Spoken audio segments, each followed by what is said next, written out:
When Ethan Cole walked into that glittering Manhattan ballroom, he had no idea the billionaire watching him from across the room would destroy his reputation on live television just to save his life. But before the cameras turned on, before the board turned against him, before the world decided he was either a gold digger or a saint, there was just a widowed father, two forgotten children, and a language nobody else bothered to learn. This is a story about the currency that money can't buy and the kind of wealth that doesn't show up in Forbes. Stay until the end, hit that like button, and drop a comment with your city so I can see how far this story travels. The snow had started around 6, which meant Ethan Cole was already running late.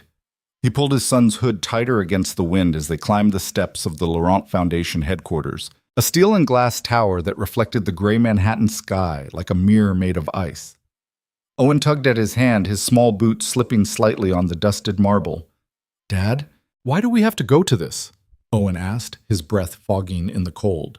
"Because Mrs. Patterson asked nicely," Ethan said, adjusting his tie one-handed.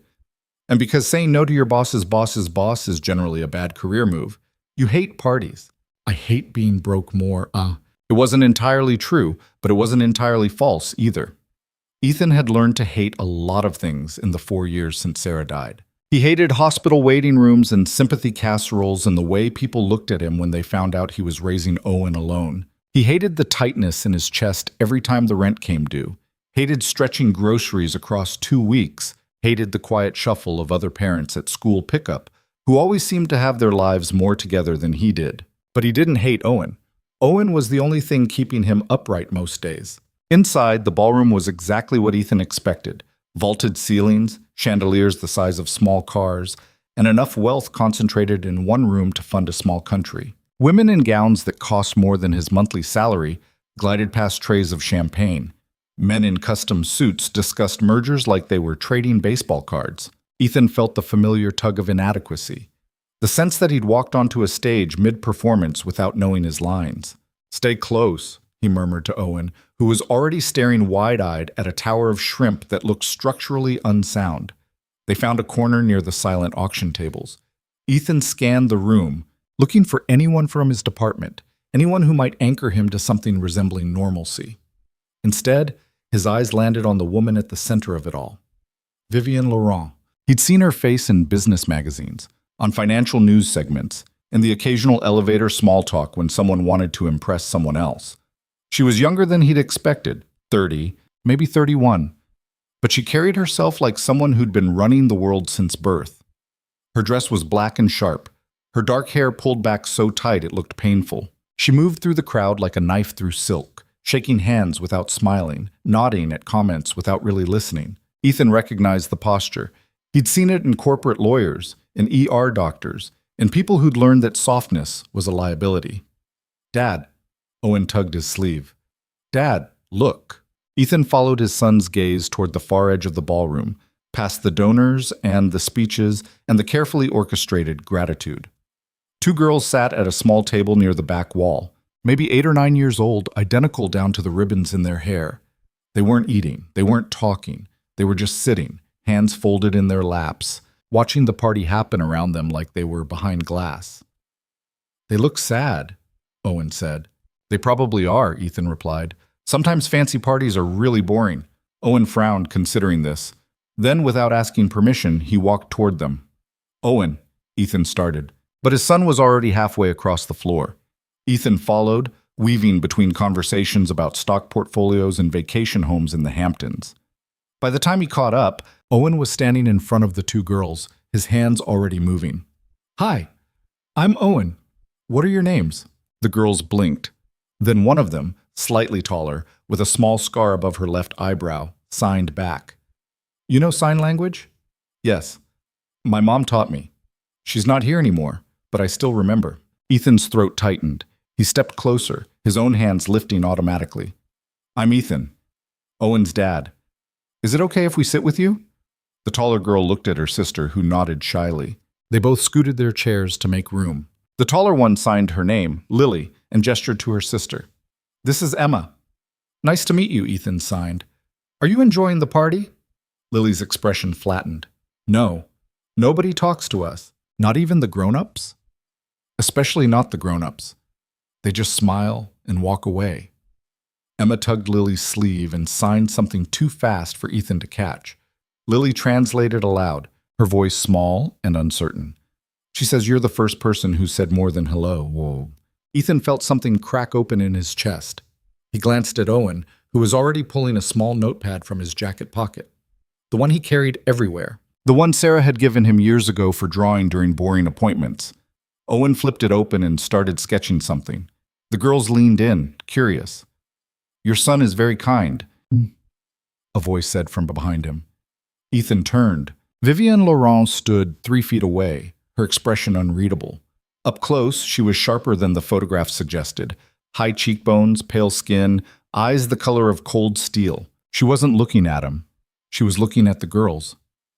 "They're my nieces," Vivienne said quietly. "Lily and Emma, my brother's daughters." Ethan stood.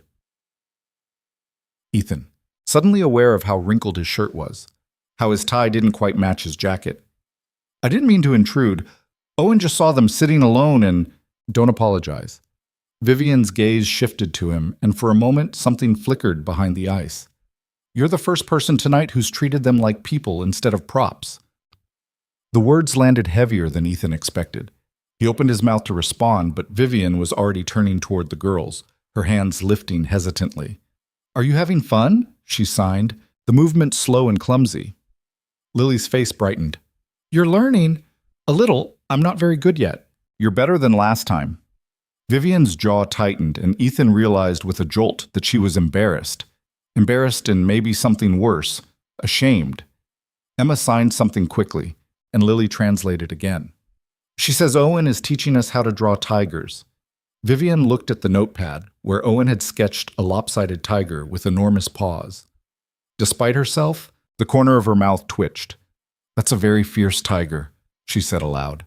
Owen beamed. "Thanks. Do you want me to draw you one?" Vivian hesitated, glancing at Ethan as if asking permission for something she couldn't name. "Maybe later." A man in a gray suit approached, whispering something urgent in Vivian's ear. She nodded curtly, her mask sliding back into place. "I have to go," she said, her voice flat again. "Thank you for keeping them company." She walked away before Ethan could respond, her heels clicking against the marble like a countdown. The rest of the evening passed in a blur. Owen stayed with the girls, teaching them hand shadow puppets and making them laugh in a way that seemed to startle everyone nearby. Ethan fielded polite questions from coworkers, accepted a glass of wine he didn't drink, and tried not to think about the rent check he'd have to write on Monday. By the time the gala ended, the snow had thickened into a full storm. Ethan zipped Owen's jacket and led him toward the exit, their breath misting in the cold lobby. "Mr. Cole?" Ethan turned. A young woman in a sharp pantsuit stood beside him, holding a tablet. "Ms. Laurent would like to speak with you before you leave," she said. "It will only take a moment." Ethan's stomach dropped. "Is something wrong?" "Not at all. Please follow me." She led them to a private elevator at the back of the building, the kind that required a key card to access. They ascended in silence, the city shrinking below them, until the doors opened onto a dimly lit office that seemed to stretch the entire length of the floor. Vivian stood by the window, her back to them, staring out at the snowstorm blanketing Manhattan. "Thank you, Claire," she said without turning. "That will be all." The assistant disappeared. The elevator doors closed. Ethan cleared his throat. "You wanted to see me?" Vivian finally turned. In the low light, she looked younger, more fragile. The sharp edges of her public persona had softened just enough to reveal something underneath. "Your wife," she said. "She taught sign language?" Ethan blinked. "How did you—" I asked. Vivian crossed her arms, a defensive gesture. "I wanted to know why a man I've never met could communicate with my nieces better than I can. It's not a competition. Isn't it?" Vivian's voice cracked slightly, then hardened again.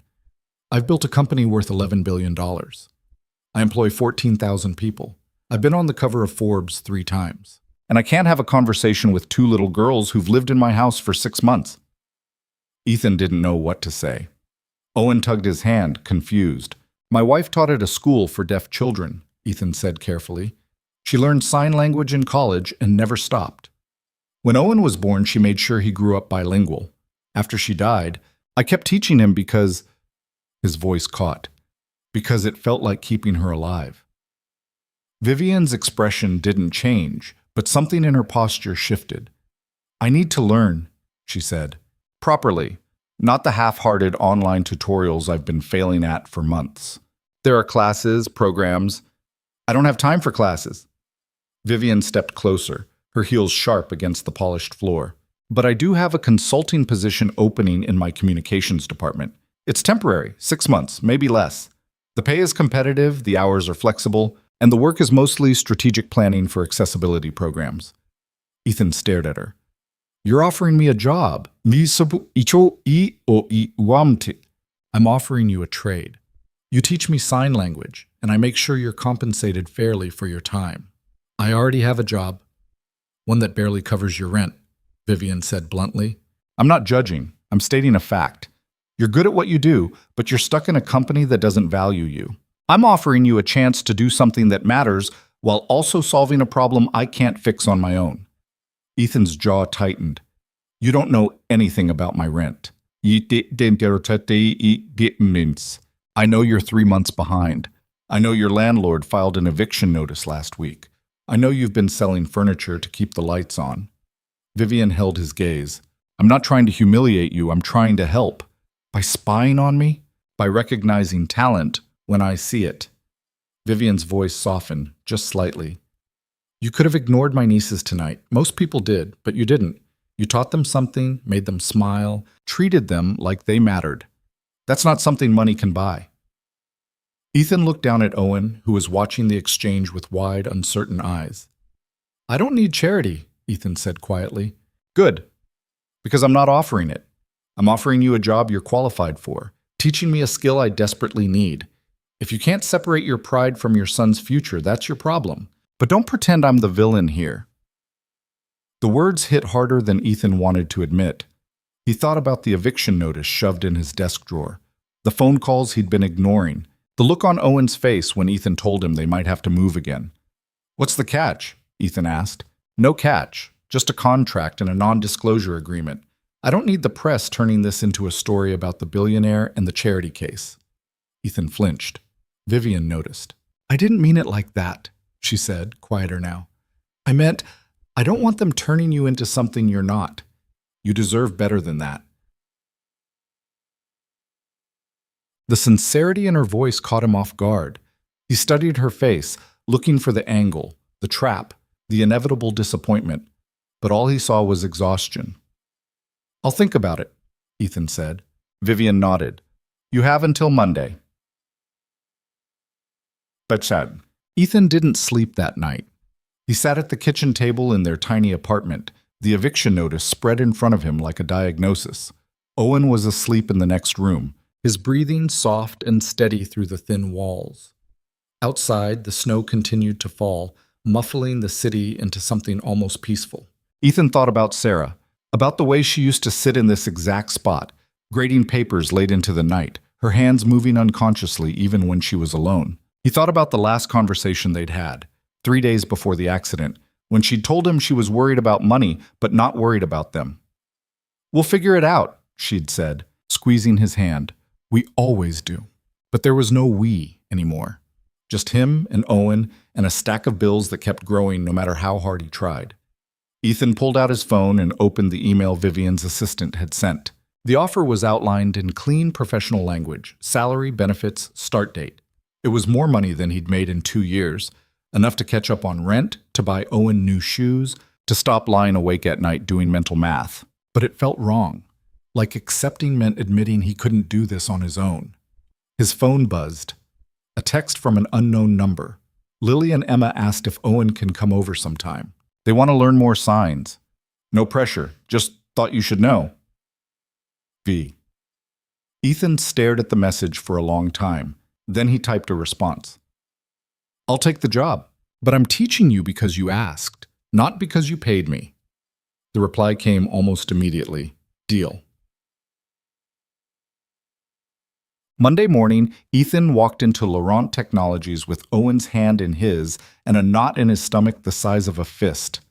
The building was even more intimidating in daylight, sleek, modern, filled with people who moved with the kind of confidence that came from never doubting their place in the world. Ethan checked in at the front desk, received a temporary badge, and was escorted to the 15th floor by a cheerful HR representative who asked too many questions about his weekend. His new office was small but functional. Desk, chair, window overlooking the street. A stack of orientation materials sat waiting for him, along with a handwritten note. First lesson, tonight, 7 p.m. My office. Bring patience. V. Ethan smiled despite himself. The first lesson was a disaster. Vivian's office was enormous, all glass and steel and furniture that looked like it belonged in a museum. She'd cleared space near the window, set up 2 chairs facing each other, and laid out a notebook and pen like she was preparing for a board meeting. "Okay," she said, sitting down stiffly. "Teach me." Ethan almost laughed. "It doesn't work like that." "Why not?" "Because you're treating it like a business transaction. Language isn't something you acquire, it's something you live." Vivian frowned. "That sounds like something from a motivational poster." "Maybe, but it's true." Ethan sat across from her, his hands resting on his knees. "Why do you want to learn?" "I already told you, for Lily and Emma." "That's not a reason, that's an excuse." Ethan leaned forward. "Why do you really want to learn?" "Bewes? Oui, would some." Vivian's jaw tightened. For a moment, Ethan thought she might kick him out. Then her shoulders dropped, just slightly. "Because I'm failing them," she said quietly. "Because their parents died in a car accident 6 months ago, and I'm all they have left, and I can't even tell them I love them in a way they'll understand." The words hung in the air between them. Ethan nodded slowly. "Okay, that's a reason." He lifted his hands and began. Over the next 3 weeks, they fell into a rhythm. Ethan worked during the day, consulting on accessibility initiatives that mostly involved reading reports and attending meetings where people used words like synergy without irony. At night, after Owen went to bed, he met Vivian in her office and taught her the language Sarah had loved. Vivian was a terrible student at first, impatient, frustrated, too used to mastering things quickly. She stumbled over finger placements, confused signs that looked similar, and once threw her notebook across the room when she couldn't get the sign for family right. "You're thinking too hard," Ethan said, retrieving the notebook. "That's what thinking is," Vivian snapped. "No, you're trying to control it. Language isn't about control, it's about connection."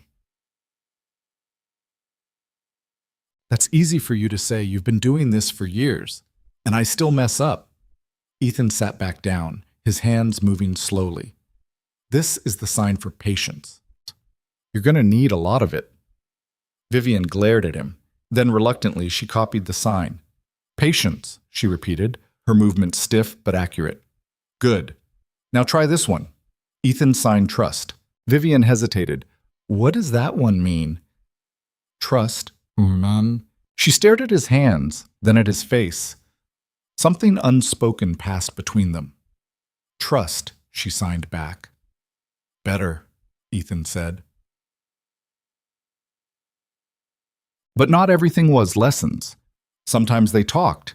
About Owen, about the company, about the strange loneliness of being responsible for people who depended on you. Vivian told him about her brother, about the phone call that had shattered her world, about the guilt of realizing she'd been too busy building an empire to notice her family falling apart. Ethan told her about Sarah, about the hospital, the machines, the moment the doctor said there was nothing left to do. About the year afterward when he couldn't figure out how to be a father and a widower at the same time. "You're doing better than you think," Vivian said one night, her voice soft. "How would you know?" "Because Owen doesn't look at you like you're broken. He looks at you like you're his whole world." Ethan didn't respond. He didn't trust himself to. By the end of the first month, Vivian could hold a full conversation with Lily and Emma. She still hesitated sometimes, still second-guessed her grammar, but the girls didn't care. They lit up every time she signed to them, like she'd given them a gift they'd stopped expecting. Ethan watched from the doorway one evening as Vivian sat on the floor of her penthouse living room, teaching the girls a new card game. She was smiling, actually smiling, and for the first time since he'd met her, she looked like someone who wasn't carrying the weight of the world on her shoulders. Owen tugged his sleeve. "Dad, do you think Ms. Laurent is happy now?" "I think she's getting there," Ethan said. "Good. She was really sad before." "How do you know?" Owen shrugged. "You can see it, in her hands." Ethan looked at his son, this small person who saw things adults missed, and felt his heart crack open just a little more.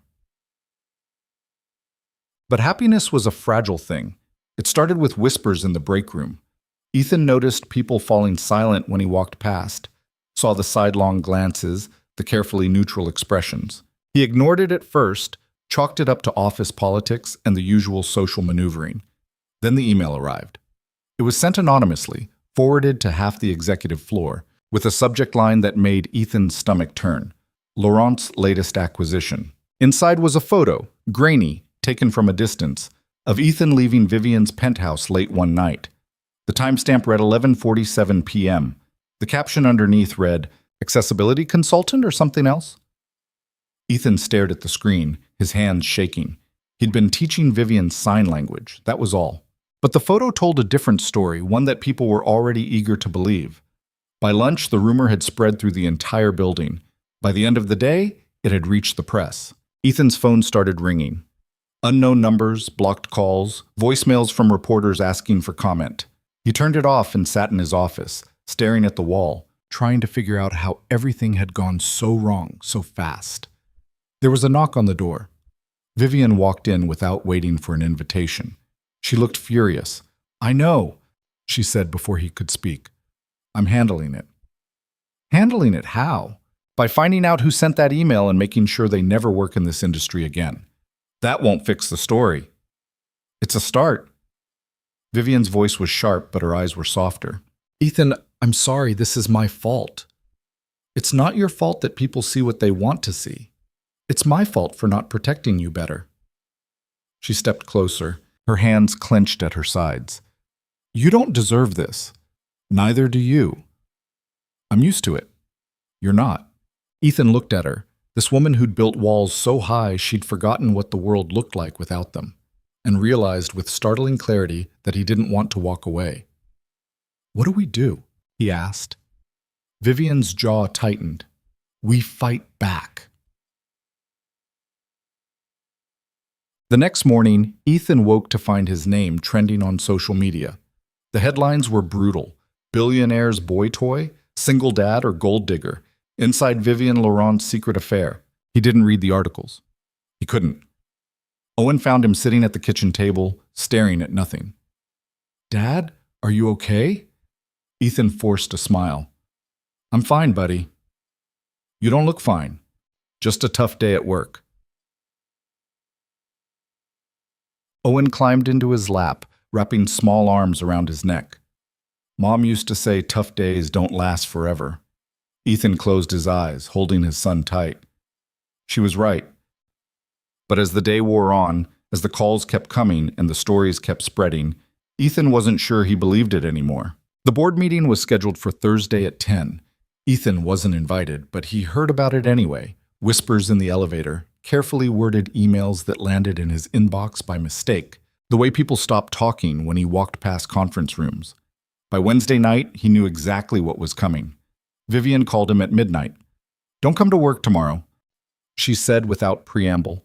Ethan sat up in bed, his heart already racing. "What happened?" Marcus Holt happened. He's calling for an emergency board session to discuss inappropriate relationships between executive leadership and subordinate staff.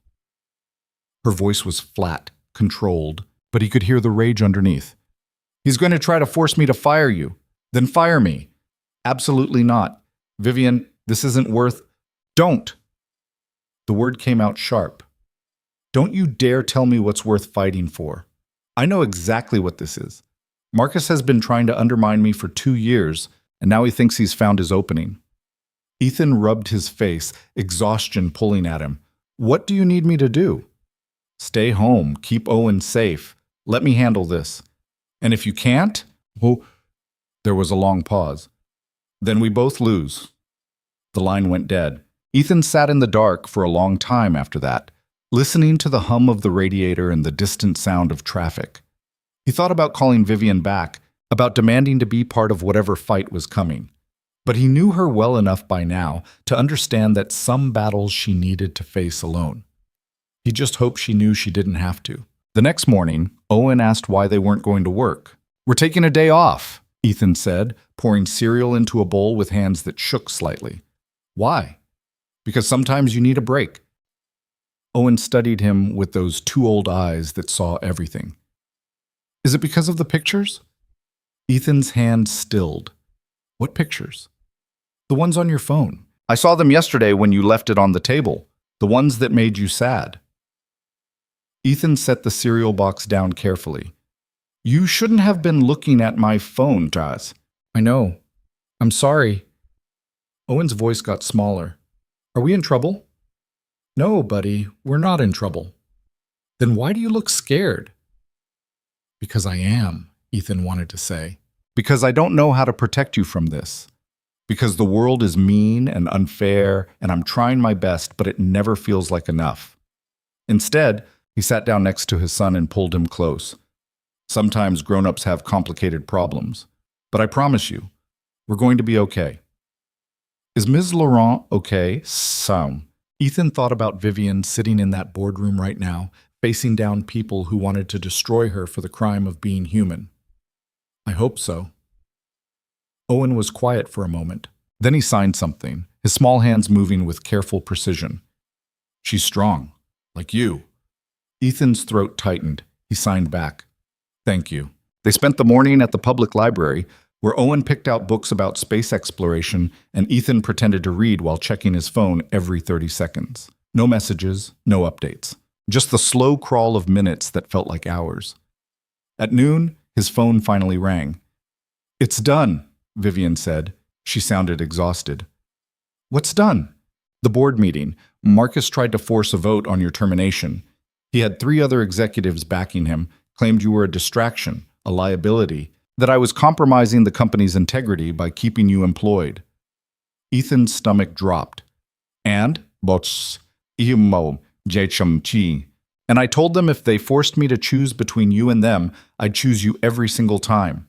Then I reminded them that I still hold controlling interest in this company, and if they wanted to play games, I'd replace every single one of them by end of business today." "Vivian, Evine, I'm not finished." Her voice hardened. "Then I showed them the evidence my security team compiled over the last 48 hours. The metadata on that anonymous email traced back to Marcus's personal assistant. The text messages between him and 2 other board members planning how to leverage the situation. The offshore accounts where they've been funneling company funds for the past 18 months. Ethan felt the world tilt slightly. "You're serious?" "Completely. Marcus and his accomplices are being escorted from the building as we speak. Legal is preparing termination papers and filing criminal charges. By tomorrow, this whole thing will be a very different story." "I don't know what to say."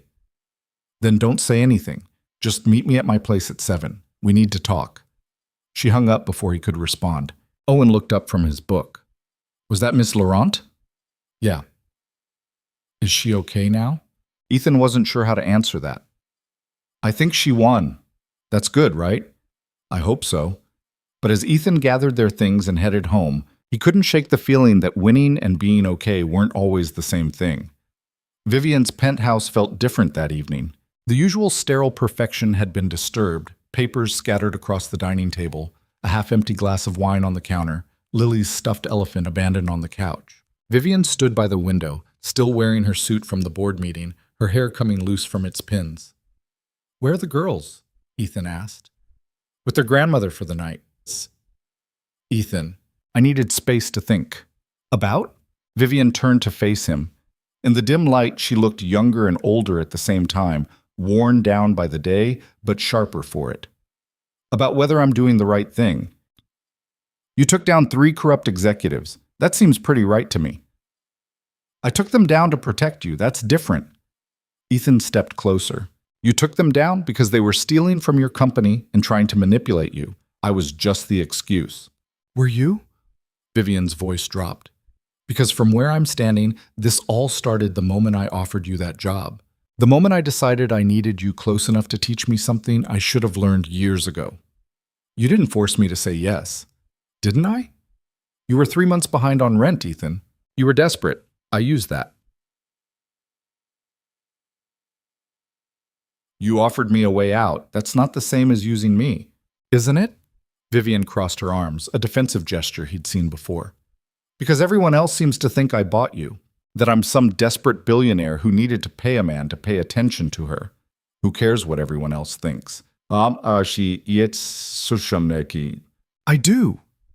The words came out louder than either of them expected. Vivian took a breath, steadying herself.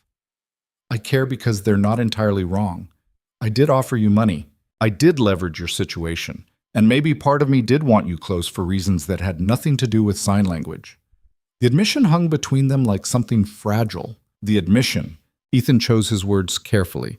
What are you saying? I'm saying I don't know anymore. I'm saying that somewhere between teaching me how to say hello and watching you make my nieces laugh for the first time in 6 months, things got complicated. Vivian's hands moved unconsciously, signing without meaning to. I'm scared. Ethan's chest tightened. He signed back. Of what? Of this. Of you.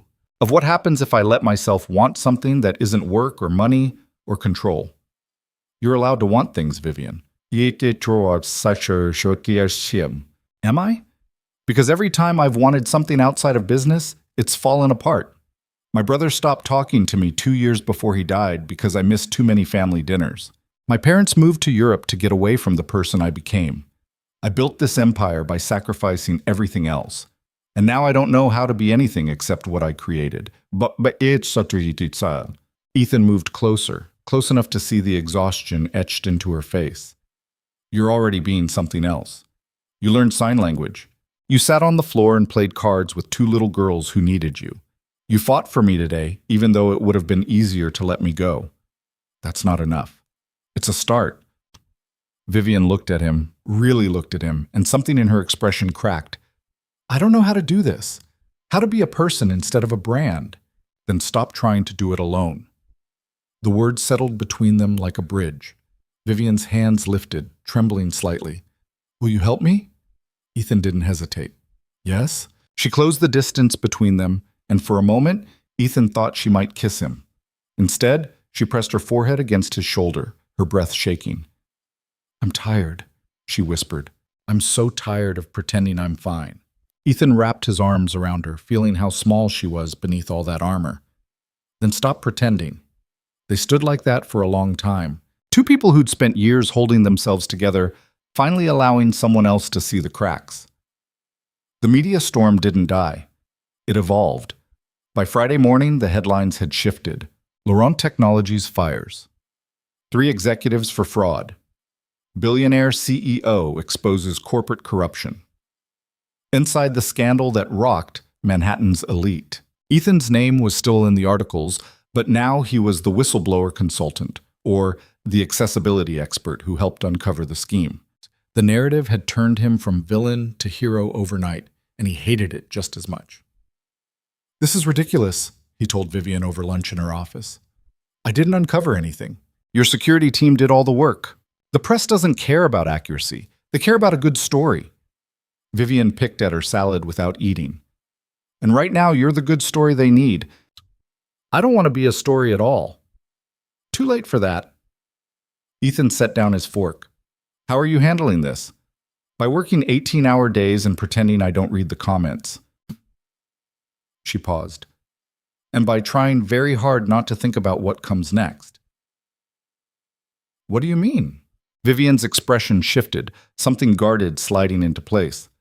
The board is calling for a full audit of all company operations.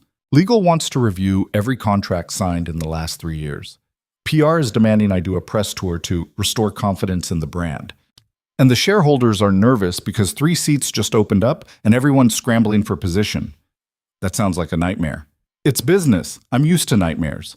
You shouldn't have to be, huh? Vivian finally met his eyes. What would you have me do? Walk away? Let someone else clean up the mess? I'd have you take a breath. Maybe remember why you built this company in the first place. I built it to prove I could. To prove I was more than my family name or my father's money. To prove I didn't need anyone. And did you prove it? Vivian was quiet for a long moment. I proved I could be alone. I'm not sure that's the same thing. Yeah. Before Ethan could respond, her phone buzzed. She glanced at it, her expression darkening. What is it? Another reporter. They want an exclusive interview about the real story behind the scandal. She silenced the phone. They're offering $500,000 for an hour of my time. Are you going to do it? I don't know. Part of me wants to tell them all to go to hell. But another part thinks maybe if I control the narrative now, it'll finally end. Ethan leaned forward. Or it'll just give them more ammunition. These people don't want the truth, Vivian. They want drama. Then what do I do? Stop feeding it. Stop responding. Let the story die on its own. Vivian shook her head. You don't understand how this works. Silence looks like guilt, and constant defense looks like desperation.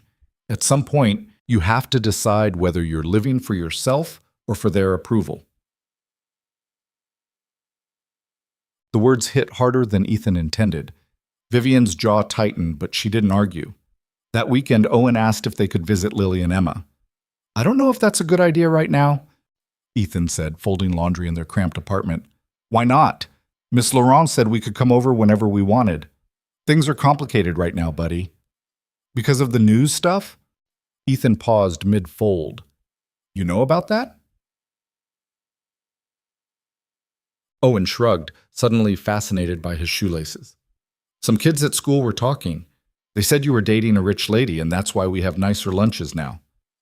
Ethan's stomach sank. What did you tell them? I said you were teaching her sign language because she wanted to talk to her family better, and that she's nice and you're friends. Owen looked up. That's true, right? Yeah, buddy, that's true. Then why do people make it sound bad? Because people are cruel and scared, and they tear down things they don't understand, Ethan wanted to say. Because the world runs on assumptions and judgments, and nobody bothers to ask questions before forming opinions. Because sometimes the truth is boring, Ethan said instead. And people like exciting stories better. That's dumb. Yeah, it really is. Owen was quiet for a moment, then brightened. Can I text Lily?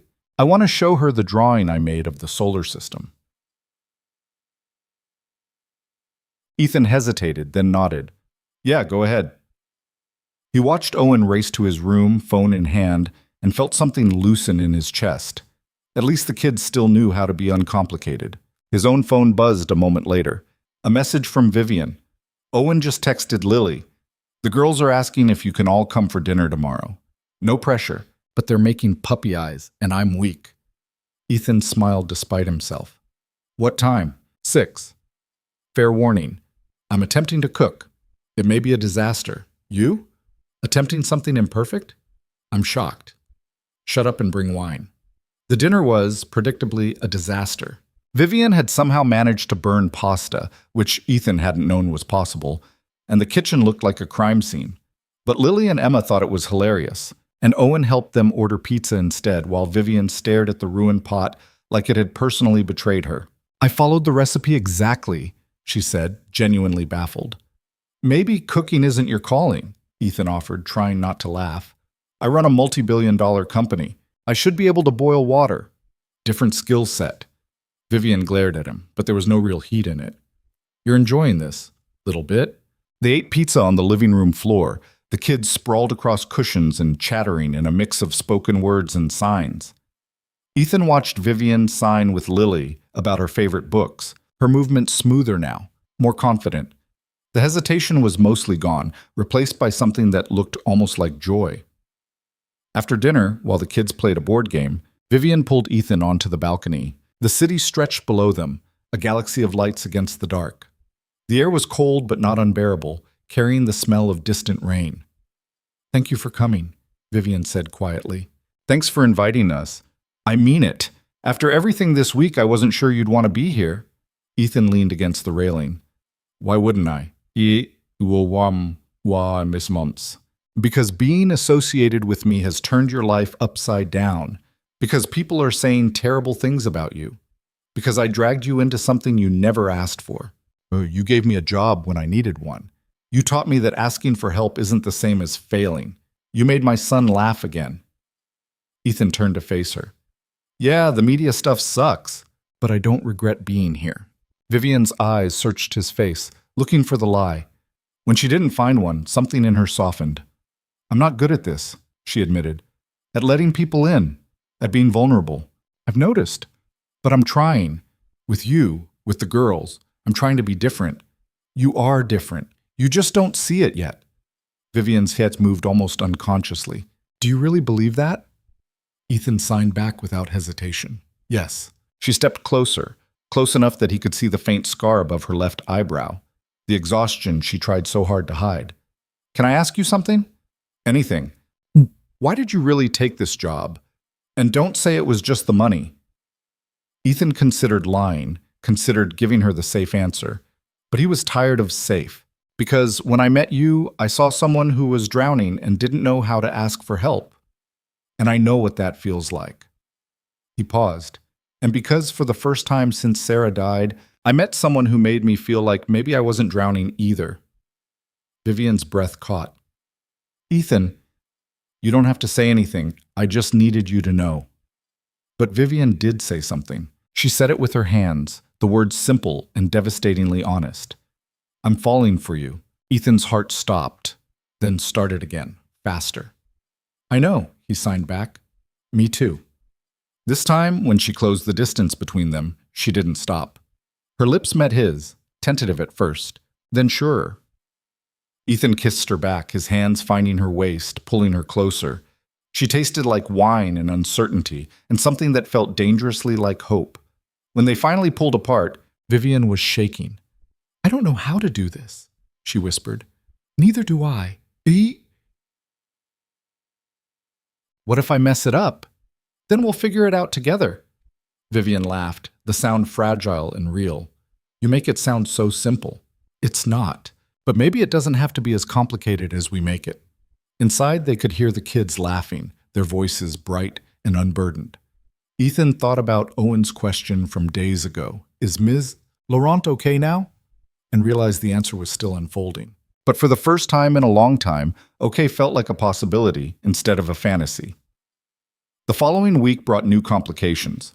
A business magazine published a profile piece titled The Humanizing of Vivian Laurent, complete with photos of her at the gala with Lily and Emma. The article painted her as a billionaire rediscovering her heart. And while it was mostly positive, Ethan could see how much Vivian hated being reduced to a redemption narrative. They make it sound like I was a monster before, she said, tossing the magazine across her desk. You weren't a monster. You were just good at your job. Too good, apparently. Now everyone's surprised I'm capable of basic human emotion. Ethan picked up the magazine, skimming the article. They quote one of the executives you fired, Marcus Holt. He says you've lost your edge and that the company is suffering because of personal distractions. Vivian's expression went cold. Marcus Holt is facing federal fraud charges. His opinion is worth less than nothing, but other people will listen to him. Other people will start questioning whether you're still capable of running this company. Let them question. I'll prove them wrong like I always do. At what cost? Vivian looked up sharply. What's that supposed to mean? It means you're already working yourself to death trying to hold everything together. If you keep trying to prove you're invincible, you're going to break. I'm fine. You're not fine. You're exhausted. You barely eat. You don't sleep. And every time someone questions you, you work harder instead of asking why you're still trying to please people who don't matter. Vivian stood abruptly. You don't understand what it's like. You don't know what it takes to keep this empire from falling apart. You're right. I don't. But I know what it's like to lose everything trying to hold on too tight. Ethan's voice was steady but firm. And I'm watching you do the same thing. I'm nothing like you. The words landed like a slap. Ethan felt the sting of them, saw the instant regret flash across Vivian's face. I didn't mean... Yeah, you did. Ethan stood, grabbing his jacket. You meant it exactly how it sounded. Ethan, wait. But he was already walking toward the door, his chest tight with something that felt too much like heartbreak. I'll finish out my contract, he said without turning around. But after that, I'm done. He left before she could respond, the door closing between them with a finality that echoed. Ethan didn't go home right away. He walked instead, aimless and angry, through streets that blurred together in the rain that had started to fall. His phone buzzed repeatedly, messages from Vivian that he didn't read, calls he didn't answer. He just walked until his feet ached and his clothes were soaked and the anger had burned itself into something colder. He ended up at a diner near his apartment, the kind of place with cracked vinyl booths and coffee that tasted like regret. He ordered nothing, just sat in the corner booth and stared at the rain streaking down the windows. Rough day? Ethan looked up. The waitress was older, maybe 60, with kind eyes and a name tag that read Doris. Something like that. Coffee might help, or pie. Pie usually helps. Despite everything, Ethan almost smiled. Just coffee, thanks. She brought it black and strong, setting it down with a gentleness that felt deliberate. My late husband used to sit in that exact booth when he was mad at the world. Said something about the corner made him feel less alone. Did it work? Sometimes. Other times he just needed to sit with it until it passed. She refilled the sugar dispenser at the next table.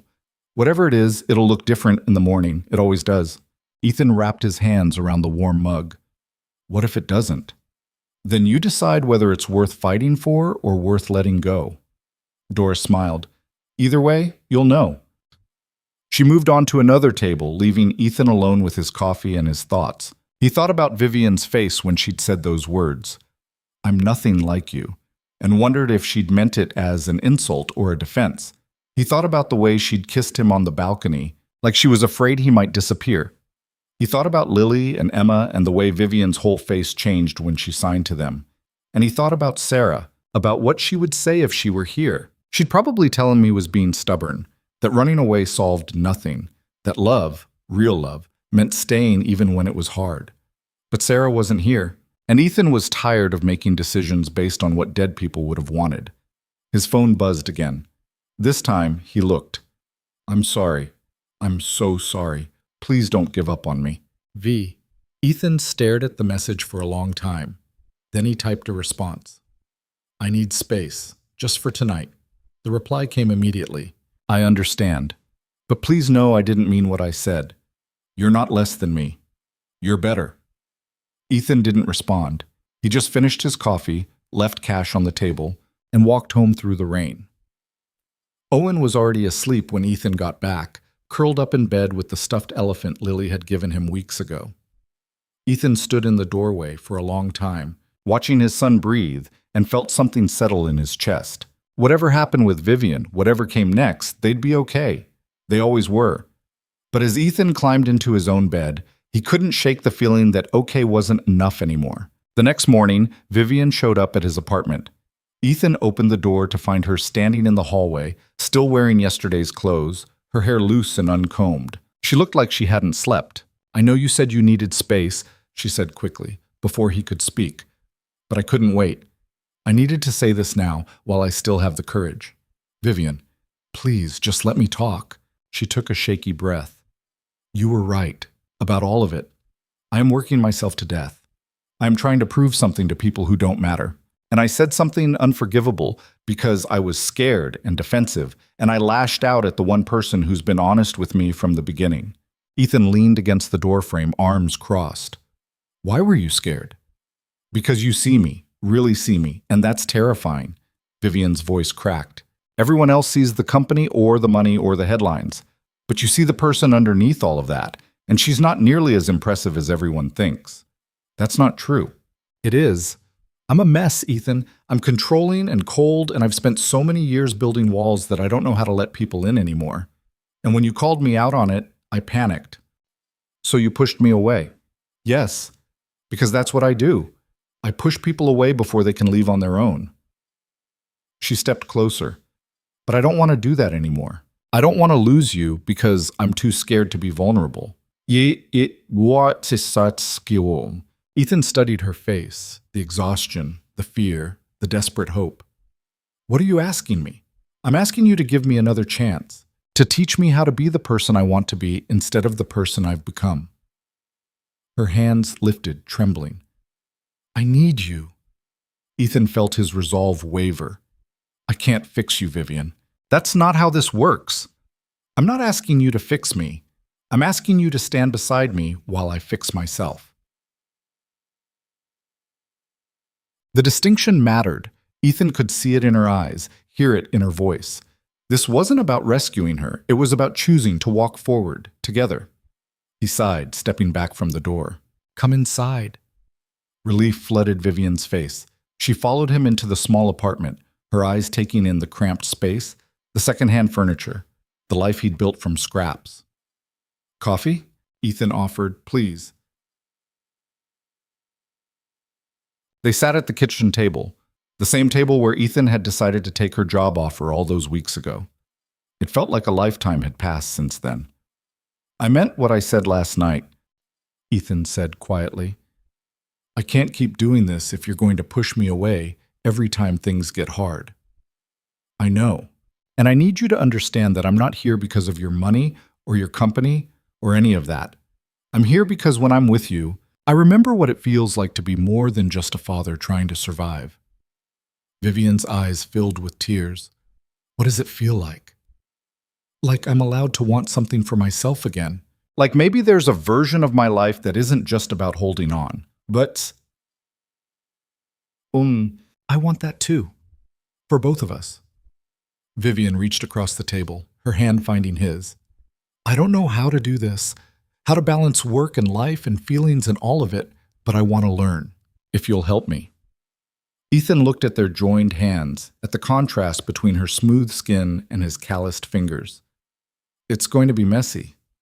I know. And people are still going to talk. They're still going to make assumptions and write stories and try to tear us down. Let them. And you're going to slip back into old patterns sometimes. You're going to work too hard and forget to eat and try to control things you can't control. Vivian smiled through her tears. Are you trying to talk me out of this? No. I'm trying to make sure you know what you're signing up for. I know exactly what I'm signing up for. A stubborn, infuriating man who calls me out on my nonsense and makes me want to be better. She squeezed his hand. That's exactly what I need. Ethan felt something warm bloom in his chest, pushing back the cold that had settled there the night before. Okay? Okay? Yeah, okay. Vivian's smile broke like sunrise, bright and unguarded. She stood, pulling him up with her, and kissed him with a desperation that felt like drowning and surfacing all at once. When they finally broke apart, Owen was standing in the doorway, rubbing sleep from his eyes. Ms. Laurent, why are you here so early? Vivian laughed, wiping her eyes. I came to apologize to your dad for being difficult. Owen considered this. Did it work? I think so. Good. Can we have pancakes now? Ethan and Vivian looked at each other, and for the first time in days, everything felt simple again. Yeah, buddy, Ethan said. We can have pancakes. The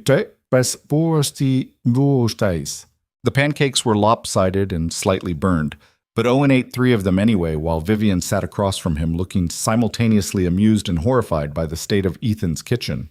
Do you not own a functioning spatula? She asked, watching Ethan flip another pancake with what looked like a paint scraper. I own exactly 1 spatula, and it's currently holding up the broken shelf in Owen's closet. That's the most depressing thing I've heard all week. Opre. You fired 3 people for fraud on Monday. Pretty sure that's worse. Vivian conceded the point with a small smile. She'd borrowed one of Ethan's old sweatshirts because her blouse from yesterday was wrinkled beyond salvation, and seeing her in his clothes, oversized and soft and completely wrong for someone who usually wore things that cost more than his rent, did something strange to his chest. Owen signed something to Vivian between bites, syrup on his chin. She signed back haltingly, then looked to Ethan for confirmation. Did I just tell him his pancakes look like sad clouds or happy clouds? What? Sad clouds. Happy would be this. Ethan demonstrated the slight difference in hand position. Why is this language so complicated? Same reason English is, nuance matters. Owen giggled, signing something else. Vivian's face went red. What did he say? She demanded. Ethan tried not to laugh. He said you and I are being mushy, and it's gross. I am not mushy. Owen and Ethan exchanged a look. Then Owen signed very deliberately, yes, you are. Vivian threw a crumpled napkin at him, but she was smiling, and Ethan realized with a sharp pang that this messy Saturday morning in his falling apart apartment, was probably the most normal thing she'd experienced in years. After breakfast, Owen dragged Vivian into his room to show her his collection of space drawings while Ethan cleaned up. His phone buzzed on the counter. A text from an unknown number. Mr. Cole, this is Jennifer Wu from the New York Times. I'm writing a piece about Laurent Technologies and would love to get your perspective on recent events. Can we schedule a call? Ethan deleted it without responding. 3 more messages came in the next 5 minutes from different reporters, all saying basically the same thing. He blocked the numbers and tried to ignore the familiar knot forming in his stomach. You okay? Vivian appeared in the doorway, Owen trailing behind her. Fine. Just more reporters. Her expression hardened. Give me your phone. What? No.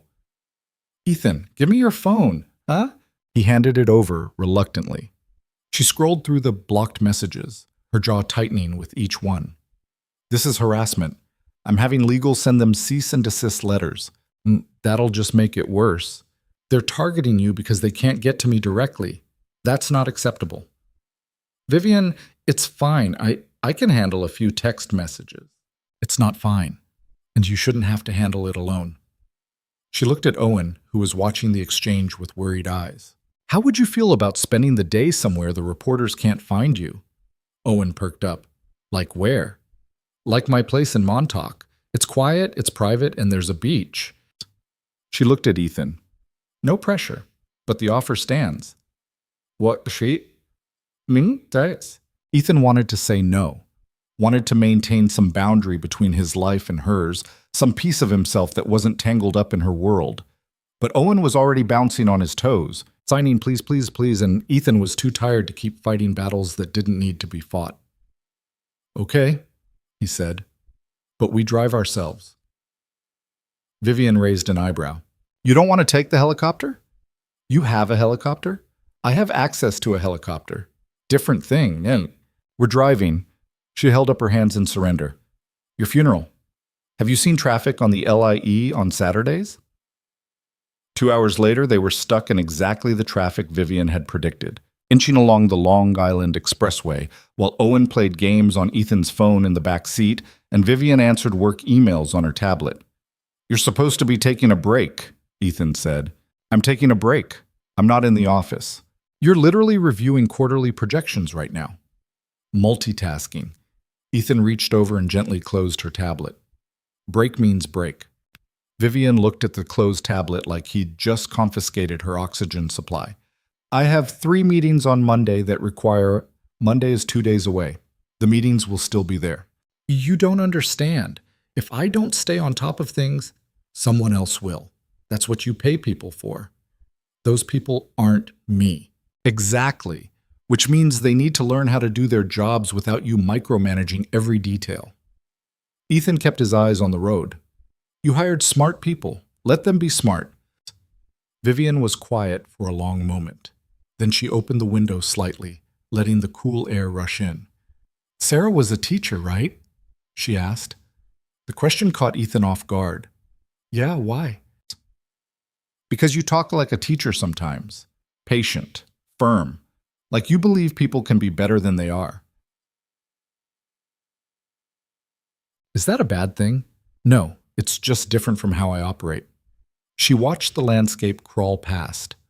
I expect excellence immediately. I don't have patience for growth curves or learning processes. That's because you never gave yourself permission to have one. What do you mean? You've been running companies since you were, 25? You never got to be bad at something and learn from it. You just had to be perfect right away. Seeing. Vivian's hands twisted in her lap. My father always said that Laurent women didn't have the luxury of making mistakes. That every error would be magnified, used against us. That we had to be twice as good to get half the credit. Your father sounds like he was carrying his own damage. He was. Is, she corrected herself. We don't talk much anymore. He thinks I'm too aggressive, that I've damaged the family reputation with my ruthless tactics. Never mind that those tactics saved the company he ran into the ground. Do you miss him?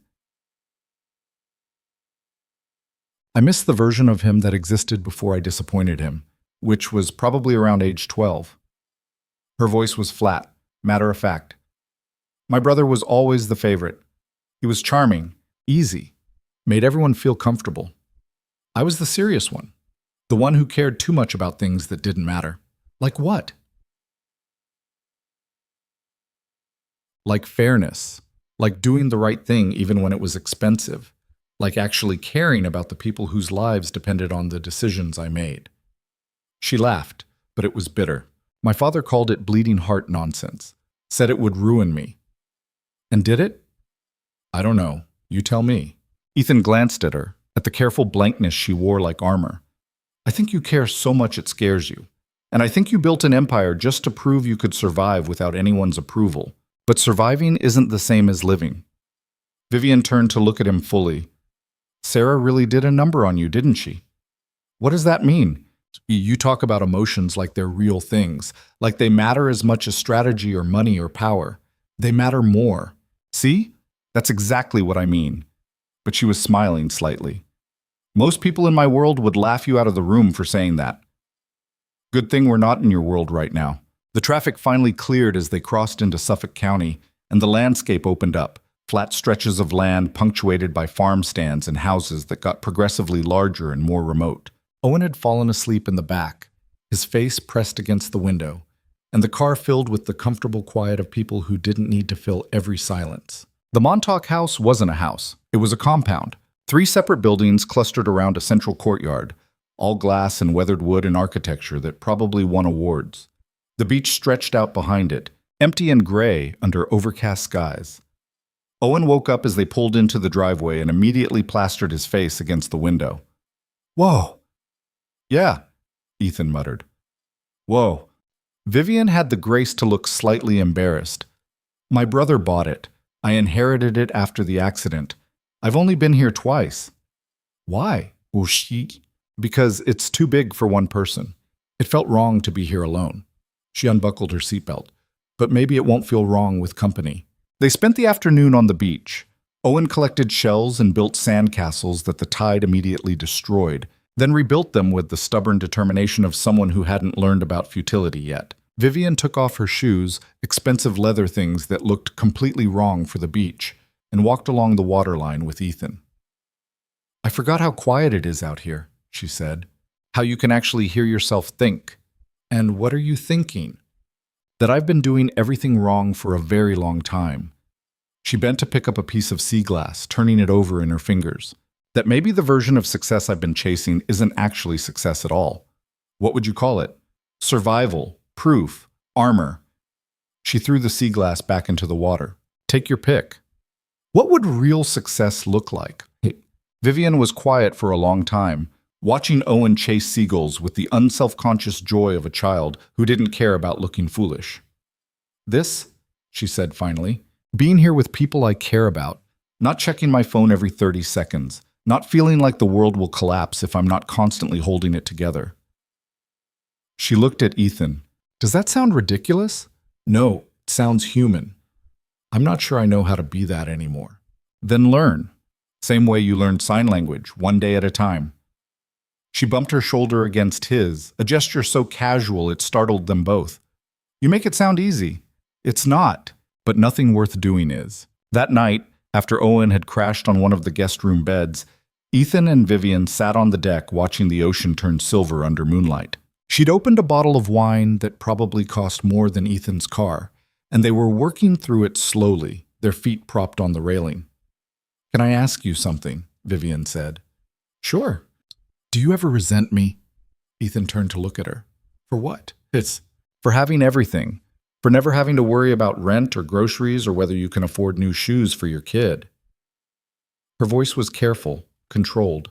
Her voice was, for having the luxury of problems that don't actually matter. Your problems matter. Do they? Because from where you're sitting, I probably look like the most self-absorbed person on the planet. Crying about my father not approving of me while you're selling furniture to keep the lights on. Wuko? First of all, I'm not selling furniture anymore. You fixed that when you gave me a job. Ethan set down his wine glass. Second, pain isn't a competition. Just because my problems look different from yours doesn't make yours less real. That's generous of you.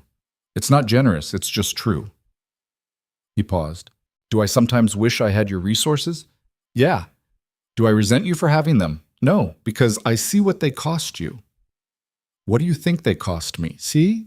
Your brother, your relationship with your parents, the ability to trust that people like you for who you are instead of what you can give them. Ethan met her eyes. Money solves a lot of problems, Vivian, but it creates different ones. She looked away, her throat working. I would trade all of it to have my brother back. I know. He called me 3 weeks before the accident, asked if I wanted to have dinner with him and his wife and the girls. I said I was too busy. I had a merger closing, some crisis I can't even remember now. Her voice cracked. That was the last time we spoke. He died thinking I cared more about work than family. He didn't think that. How do you know? Well, because people don't call to invite you to dinner if they think you don't care. They just stop trying. Ethan reached for her hand. He called because he still had hope. That's what matters. Vivian's fingers tightened around his. I dream about that phone call sometimes. I answer differently. I say yes. I show up, and we all have dinner, and nobody dies, and I get another chance to be the sister I should have been. And then you wake up. And then I wake up. She wiped her eyes roughly. Sorry, I don't usually fall apart like this. You're not falling apart. You're just feeling things. Same difference. Not even close. They sat in silence for a while, the sound of waves filling the space between words. Ethan thought about Sarah, about the last dinner they'd had together. Take out Chinese on the couch while Owen drew pictures at their feet. He'd been distracted, worried about work, barely paying attention to what she was saying. If he'd known it was the last normal evening they'd have, would he have been more present? Would he have memorized every detail, held on tighter, said the things he'd been too busy to say? Probably not. That was the cruelty of it. You never knew when the last time was happening. We're a mess, aren't we? Vivian said, reading his expression. Yeah, but at least we're a mess together. She laughed, the sound watery but genuine. That's the most romantic thing anyone's ever said to me. Your bar is concerningly low. Tell me about it. Vivian leaned her head on his shoulder and Ethan wrapped an arm around her, and they stayed like that until the wine was gone and the moon had moved halfway across the sky. Sunday morning arrived with unexpected sunshine and Owen's voice shouting from somewhere in the house. Ethan bolted upright on the couch. When had he fallen asleep? And stumbled toward the noise. He found Owen and Vivian in the kitchen, both covered in flour, attempting what looked like pancakes but might have been abstract art. What is happening here? Ms. Laurent is teaching me how to cook, Owen announced proudly, holding up something that might have once been a measuring cup. I'm teaching him very poorly, Vivian corrected, scraping burned batter off a pan. How do people do this every day? Practice and lower heat. Ethan took the spatula from her before she could inflict more damage. Go sit down. I'll handle breakfast. I can help. You really can't. Vivian opened her mouth to argue, then caught sight of her reflection in the stainless steel refrigerator. Hair wild, face streaked with flour, wearing the same sweatshirt from yesterday. She looked horrified. Oh no. Oh yes, people, Ethan said cheerfully. Welcome to what the rest of us look like on Sunday mornings. This is unacceptable. This is normal. Get used to it.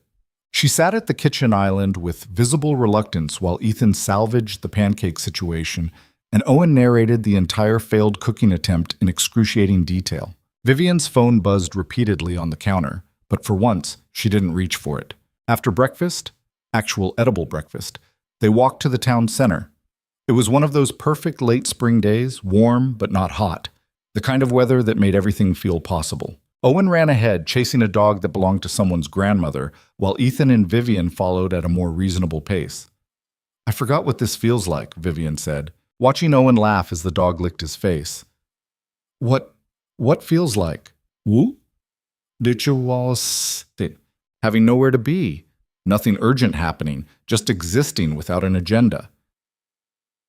You should try it more often. I wouldn't know where to start. A woman walked past them, then did a double take.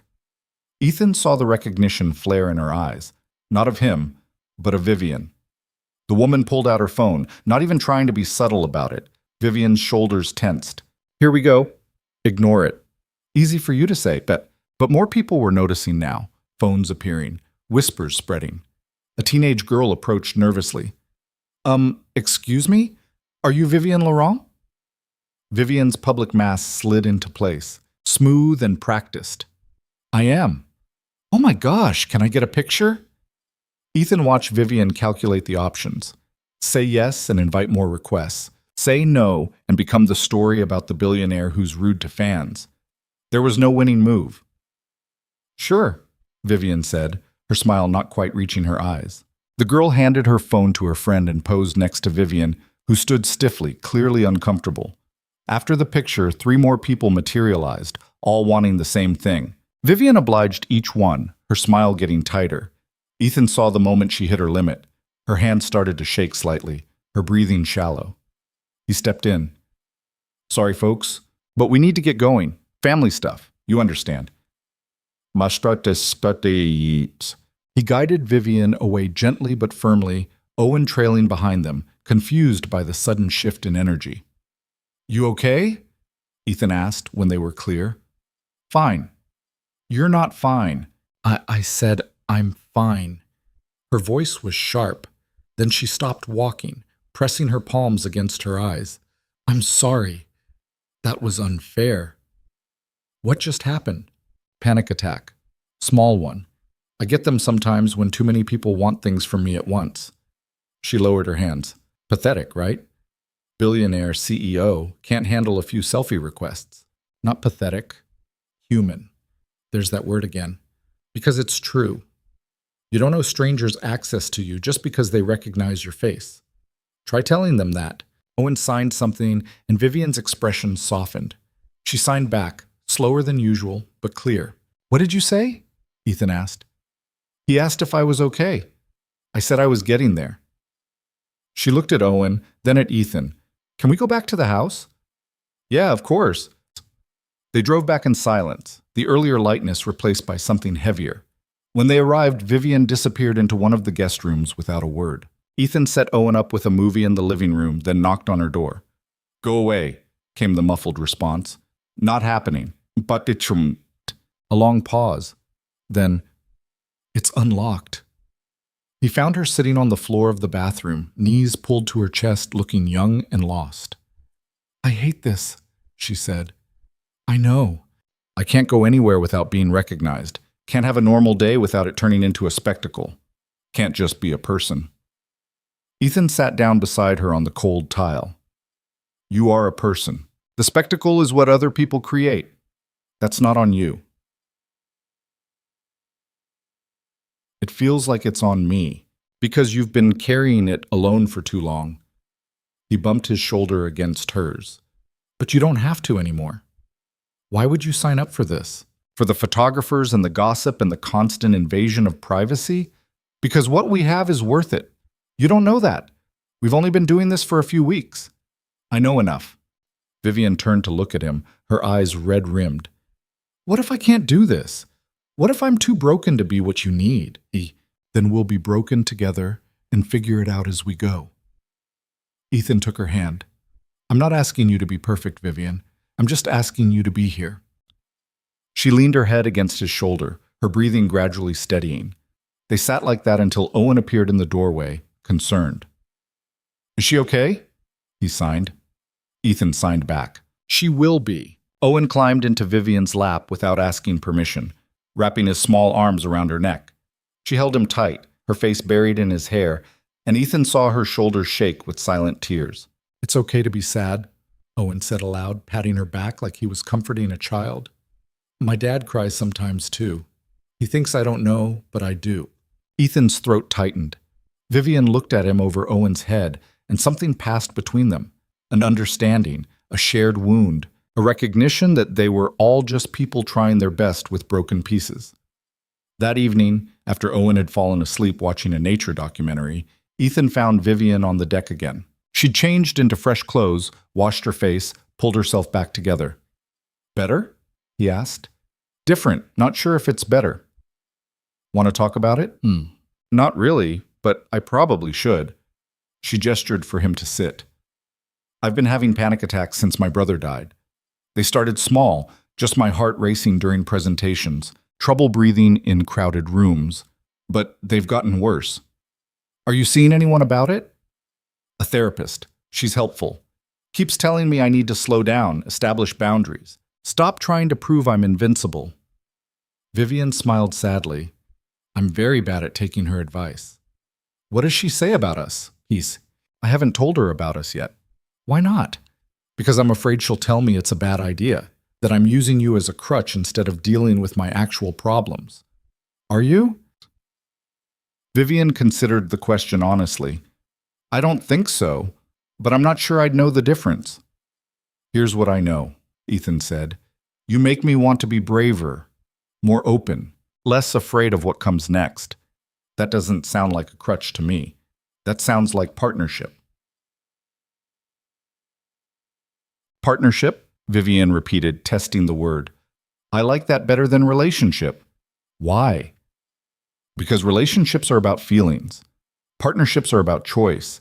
And I'm choosing this, choosing you, even when it's hard. Especially when it's hard." She kissed him then, soft and deliberate. And Ethan kissed her back with the kind of certainty that only came from walking through fire and deciding the other side was worth it.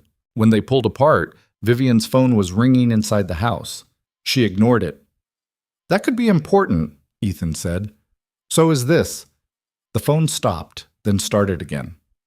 Vivian sighed, standing up. "I should check, just in case." She came back 2 minutes later, her face pale. "What happened?" "That was my head of security. Someone leaked photos from today. Us at the beach, the town center, all of it. They're already online with headlines about my secret family weekend." Ethan's stomach dropped. "How bad?" "Bad enough that my PR team is having a meltdown. They want me back in the city immediately for damage control." "What kind of damage control?" "A statement, a press conference. Something to control the narrative before it controls us." She looked exhausted. "I'm sorry. I knew this would happen eventually, but I hoped we'd have more time." "Time for what?" "Time before the whole world decided they had a right to an opinion about us." "No." Ethan stood, moving to her side. "So let them have opinions. We know the truth." "The truth doesn't matter when you're dealing with perception.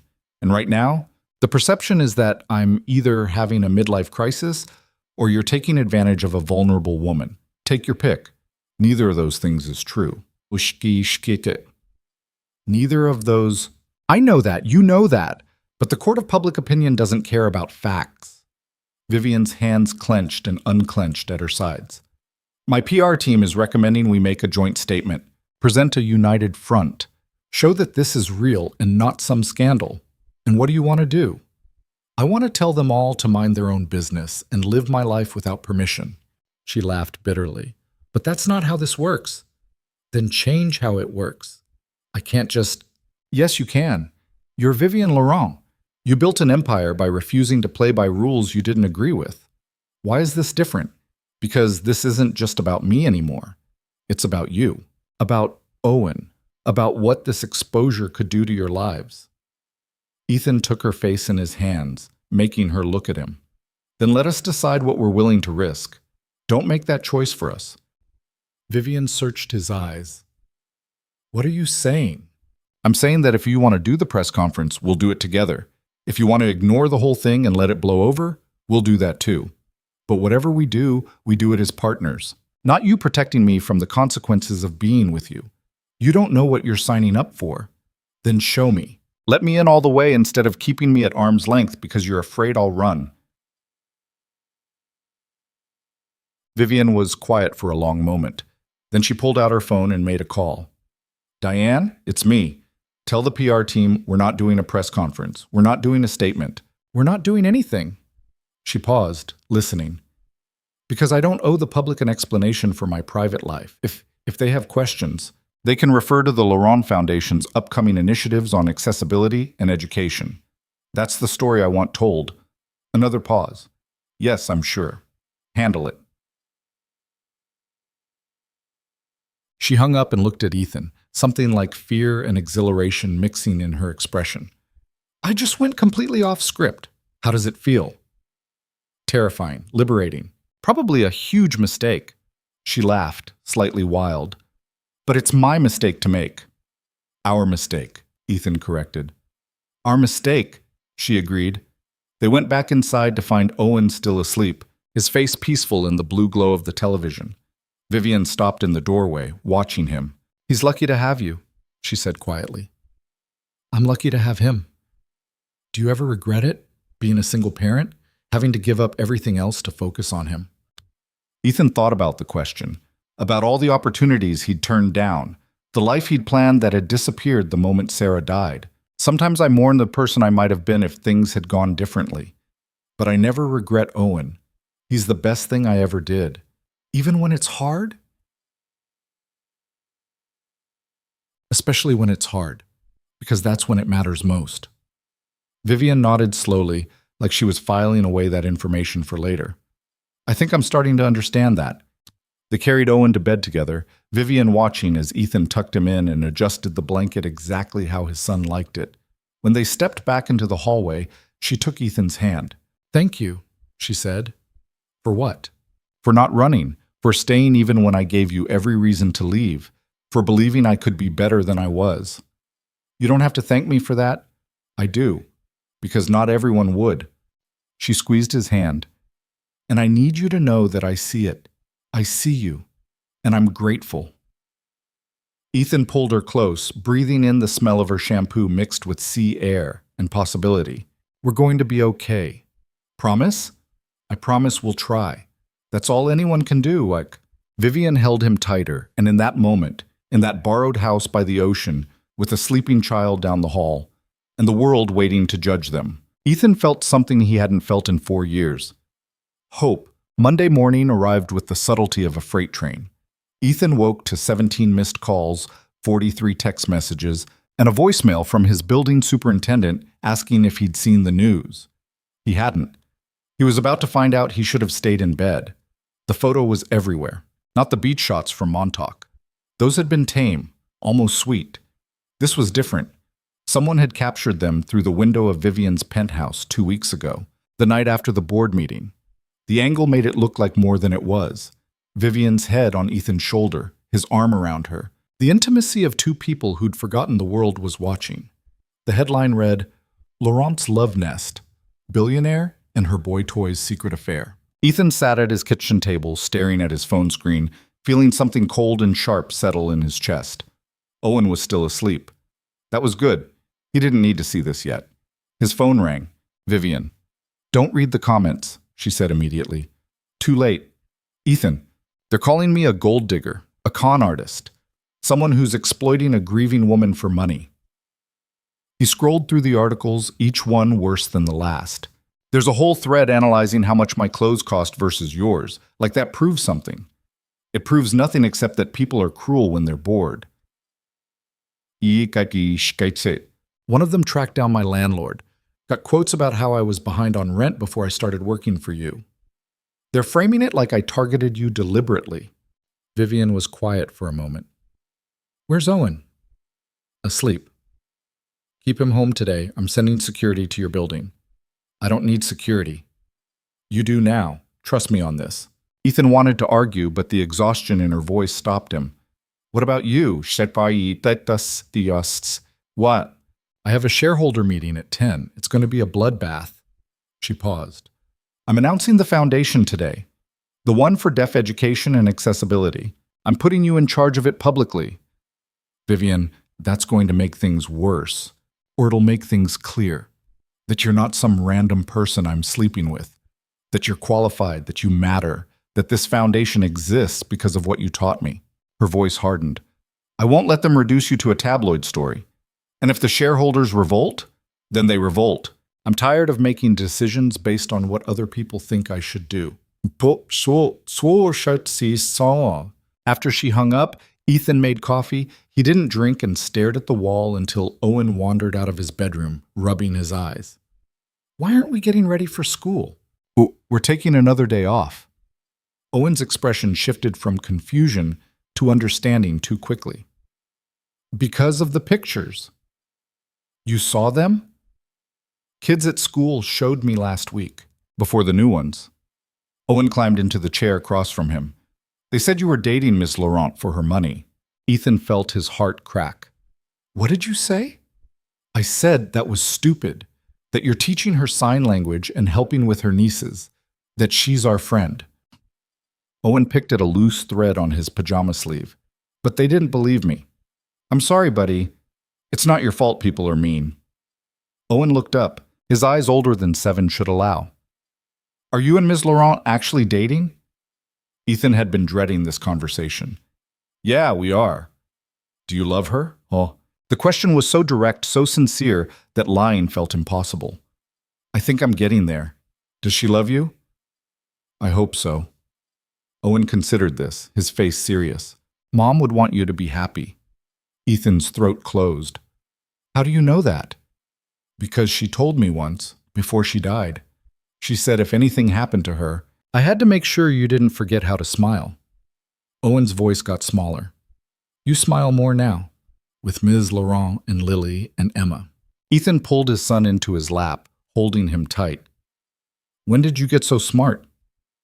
I've always been smart. You just don't notice because you're old. Despite everything, Ethan laughed. The shareholder meeting was exactly the disaster Vivian had predicted. She stood at the podium in the main conference room, facing 200 investors who'd spent the last week watching her personal life become entertainment. The room hummed with anticipation, the kind that preceded either triumph or execution. Good morning, Vivian began, her voice steady. I know you're all here expecting an explanation, a defense, maybe an apology. The room went silent. You're not getting one. A ripple of shock moved through the crowd. Someone coughed. Someone else shifted uncomfortably. What you're getting, Vivian continued, is transparency. 3 weeks ago, I hired Ethan Cole as a consultant for our accessibility initiatives. His late wife was a sign language educator. He's been teaching me to communicate with my deaf nieces, whom I'm now raising after my brother's death. She clicked to the next slide, showing photos of Lily and Emma at the gala, alone and ignored. Then photos of them laughing with Owen, engaged and present. This is what I was missing. This is what I didn't know I needed until someone who had nothing to gain from it showed me. Vivian's hands moved as she spoke, signing along with her words. Mr. Cole didn't seduce me. He didn't manipulate me. He taught me how to be a better aunt, a better person. And yes, somewhere in that process we developed feelings for each other. A board member stood. Ms. Laurent, with all due respect, this is highly inappropriate. You're fraternizing with an employee. He's not an employee anymore. As of this morning, he's the director of the Laurent Foundation for Accessibility and Education, a separate nonprofit entity with its own board and funding structure, completely independent of Laurent Technologies. The board member sat down, clearly thrown. The foundation launches today with an initial endowment of $500 million, Vivian said. The number landed like a bomb. Its mission is to provide resources, education, and technology for deaf and hard-of-hearing individuals, to fund research, to train educators, to make sure no child ever sits alone at a gala designed in their honor because nobody bothered to learn their language. She clicked to the next slide. She clicked to showing architectural renderings of a new educational center. Construction begins next month in Brooklyn. The facility will house classrooms, research labs, and a community center. It will employ 200 people in its first year and serve 10,000 families. Vivian's voice was steel. This is what I'm investing in. Not scandal, not gossip, real change. The room erupted. Questions flew from every direction. How will this affect our quarterly projections? What about the negative press? Are you seriously putting an unqualified consultant in charge of $500 million? Vivian held up a hand, and the room quieted. Mister, Cole is more qualified than anyone in this room to run this foundation. He's lived the reality we're trying to address. He understands the community we're trying to serve, And he has something most of you lost a long time ago. He actually gives a damn about people. A woman in the front row stood, her expression calculating. And when this relationship implodes, when the foundation becomes associated with a messy breakup and your judgment gets questioned again, Vivian met her eyes. Then I'll deal with it like an adult. But I refuse to make decisions about meaningful work based on fear of what might happen in my personal life. If that's a problem for you, there's the door. Nobody moved. Good. Now, if we're done discussing my love life, I'd like to present our actual quarterly earnings, which are up 18%. The meeting continued for another hour, but the energy had shifted. Vivian had drawn a line in the sand, and everyone in the room knew it. Afterward, in her office, she finally let herself shake. Her assistant brought her water she didn't drink and messages she didn't read. She just sat in her chair, staring at the city below, wondering if she just saved her relationship or destroyed her company. Her phone buzzed. A text from Ethan. I'm watching the live stream. You're terrifying, and I'm in awe. Vivian smiled despite herself. Did I just commit professional suicide? Probably. But it was the most beautiful suicide I've ever seen. That's disturbingly romantic. I'm working with limited material here. She was still smiling when her head of PR burst in without knocking. The phones are going insane, Diane said, clutching her tablet like a life raft. Diane. Half the calls are from shareholders threatening to pull out. The other half are from nonprofits and advocacy groups praising you. The media doesn't know what to do with this. What do you think I should do? Diane blinked, clearly unused to being asked her opinion. Honestly, double down. Do interviews about the foundation. Make this about the work, not the relationship. Let Ethan be the face of the initiative while you stay focused on the business side. What about the scandal? What scandal? A billionaire starting a foundation isn't scandalous, it's expected. The relationship is background noise if we don't feed it. Vivian considered this. Set up interviews with the education press, NPR. Maybe that PBS documentary series about innovation. Nothing tabloid. Already on it. Diane hesitated. For what it's worth, I think you did the right thing in there. Even if it costs us investors, the ones we lose weren't worth keeping. She smiled slightly.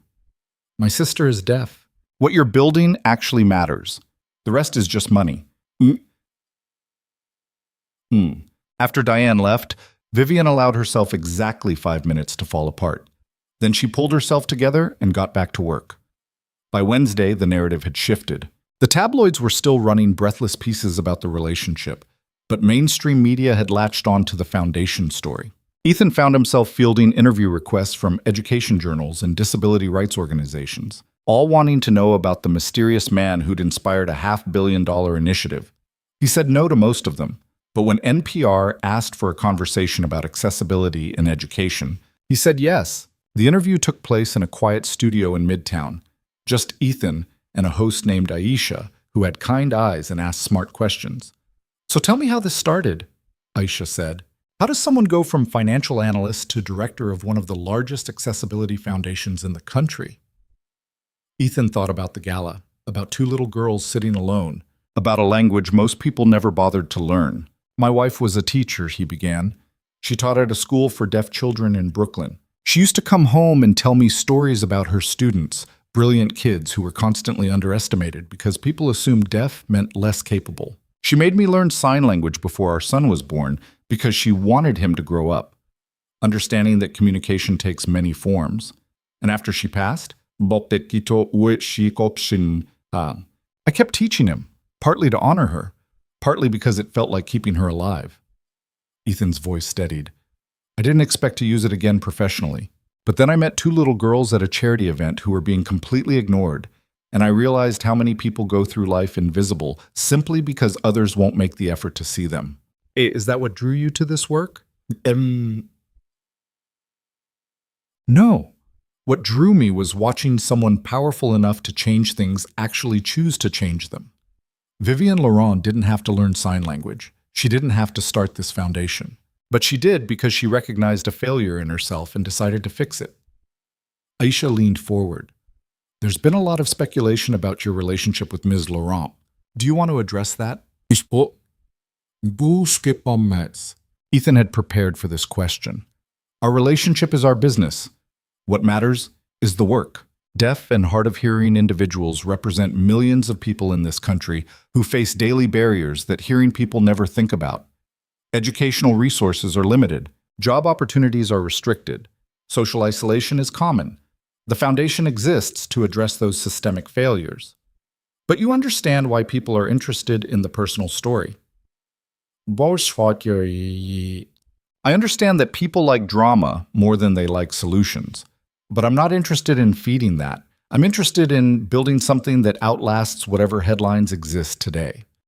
The interview ran that Friday and went viral in ways Ethan didn't expect. Not because of the relationship angle, but because of what he'd said about visibility and effort and choosing to see people who'd been ignored. Advocacy groups shared it.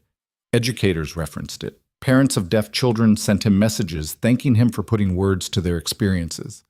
And somewhere in all of that, the story stopped being about a scandal and started being about something that actually mattered. But not everyone was pleased with the shift.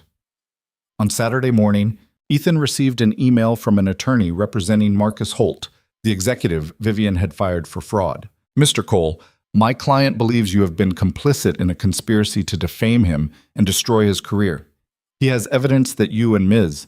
Laurent fabricated the fraud allegations to cover up your inappropriate relationship. Please contact me immediately to discuss settlement terms, or we will be forced to pursue litigation. Ethan read it twice, his hands shaking with anger. He forwarded it to Vivian, who called 30 seconds later. It's a bluff, she said immediately. Marcus has nothing. He's desperate. He's threatening to sue me, Vivian. I can't afford a lawyer. You won't need one. Our legal team will handle this. Your legal team works for you, not me. Then I'll hire you a separate attorney, the best in the city. I don't want your money fixing my problems. Vivian's voice sharpened. This isn't about money. This is about Marcus trying to intimidate you into silence. He knows if he can break you, he can get to me. So what do I do? You ignore him. You let the lawyers do their job. And you trust that the truth actually matters. But Ethan wasn't sure he believed that anymore. He'd watched the truth get twisted into unrecognizable shapes too many times in the last month. That evening, he took Owen to the small playground near their apartment. It was one of the few places where nobody recognized him, where they could just be a father and son on a Saturday afternoon. Owen climbed the monkey bars while Ethan sat on a bench, trying to quiet the noise in his head. Another parent sat down nearby, a tired-looking woman with a toddler on her hip. Your boy's got good form on those bars, she said. Thanks. He's been practicing. I've seen you two here before. You're a good dad. Something about the simple observation cracked Ethan's careful composure. I'm trying. That's all any of us can do. She shifted the toddler to her other hip. My husband left when this one was 6 months old. Said he couldn't handle the pressure, so now it's just us, figuring it out day by day. I'm sorry. She shrugged. Could be worse. Could be better. Mostly, it just is, you know? Ethan knew exactly what she meant. The way life kept moving forward, regardless of whether you were ready. The way survival became its own kind of achievement. Can I ask you something? Tss, the woman said. And you can tell me to mind my business if you want. Sure. Are you that guy? The one dating the billionaire lady? Ethan's stomach dropped. Yeah, that's me. He waited for judgment, for questions, for the inevitable opinions about his choices. Instead, she laughed. Good for you, man. I hope she treats you right. She does. Then screw what everyone else thinks. Life's too short to live it for an audience. She stood, adjusting the toddler. My sister's deaf, by the way. She sent me the article about that foundation you're starting. She cried.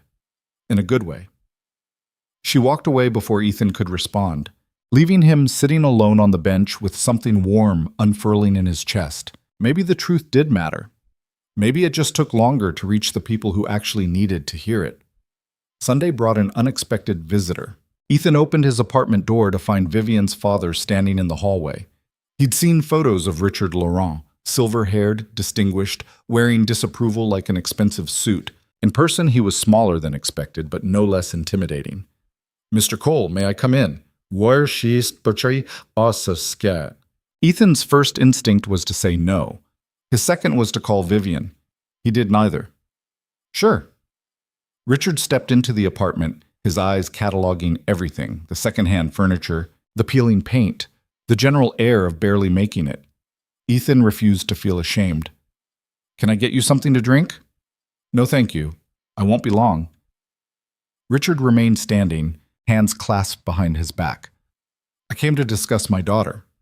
With all due respect, sir, that's between me and her. Under normal circumstances, I would agree, but these are not normal circumstances. Richard's voice was measured, controlled. Vivian has always been headstrong, impulsive.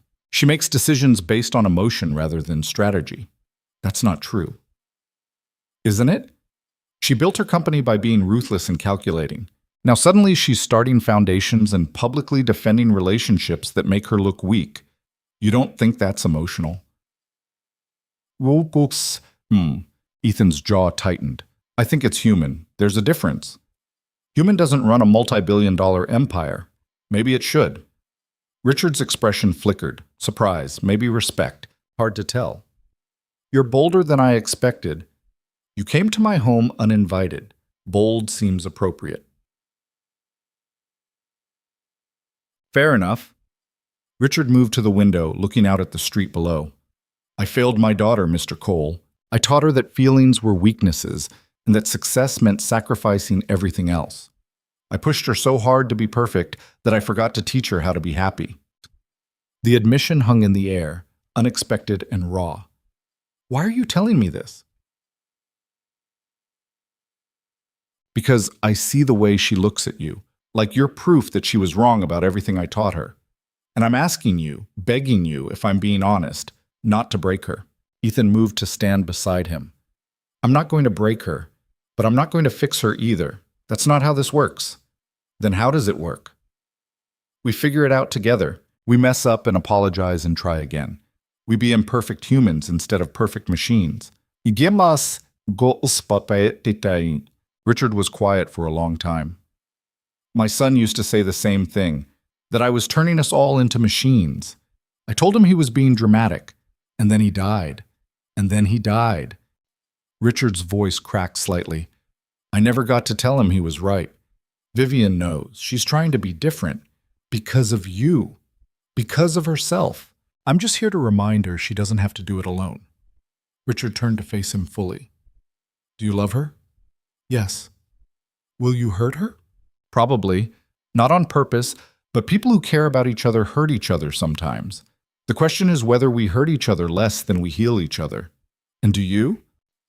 Ethan thought about Vivian's smile when she signed to the girls, about the way she'd stood up in that boardroom and chosen truth over safety, about the foundation that existed because she'd decided being vulnerable was worth the risk. Yeah, I think we do. Richard nodded slowly, then extended his hand. Take care of my daughter, Mr. Cole. Ethan shook it. She can take care of herself, but I'll stand beside her while she does. After Richard left, Ethan called Vivian. Your father just left my apartment. What? She sounded genuinely shocked. What did he want? To threaten me, I think. But it turned into something else. Are you okay? I'm fine. He's just a scared old man who realized too late that he raised his kids wrong. Vivian was quiet. What did you tell him? That I love you. That I'm not going anywhere. That we're going to mess this up sometimes, but that's okay. You told my father you loved me before you told me? Ethan froze.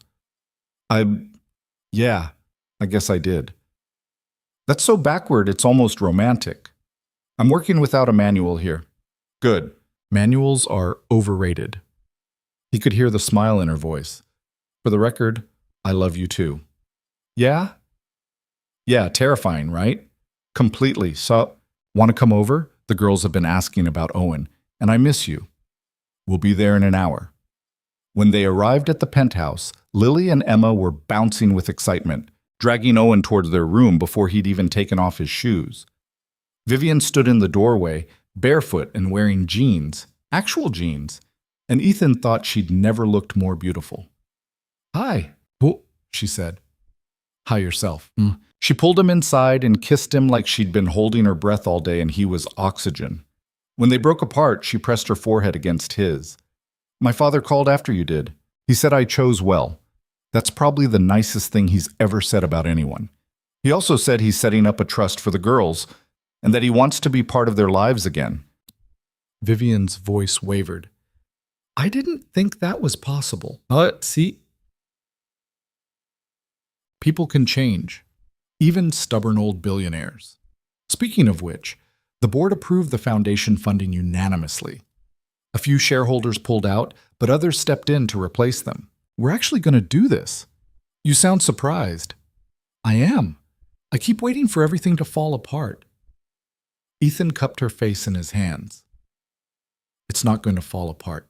It's going to be hard and messy and complicated, but it's not falling apart. Promise?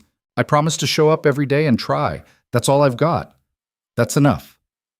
They stood like that for a long moment, the sound of children's laughter drifting from the other room, the city glittering below them, the future uncertain, but no longer frightening. I have something to show you, Vivian said, pulling back. She led him to her home office and opened a folder on her desk. Inside were architectural plans, budget projections, staffing proposals. This is the first draft of the Foundation's 5-year plan, she said. I want your input before we finalize anything. Ethan flipped through the pages, his throat tightening at the scope of what she'd envisioned. Schools, research facilities, job training programs, scholarships. This is incredible. It's overwhelming. I have no idea if I can actually pull this off. Not you, we. And yeah, we probably can't pull it off perfectly, but we can try. Vivian leaned against the desk.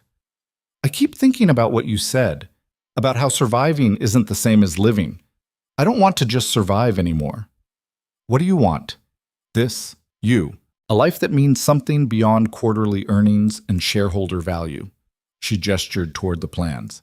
I want to build something that outlasts me, something that actually helps people. Then let's build it. She kissed him again, slower this time, full of promise and possibility. Stay tonight? She asked. All of you. Let the kids have a sleepover. Let's pretend we're a normal family for 12 hours. We're not a family. Not yet, but maybe we could be. Ethan thought about Owen, about the girls, about the strange constellation they'd formed over the past months. Family didn't have to look one way. It just had to feel like home. Yeah, he said. Maybe we could be. That night they ordered too much pizza and let the kids stay up late watching movies.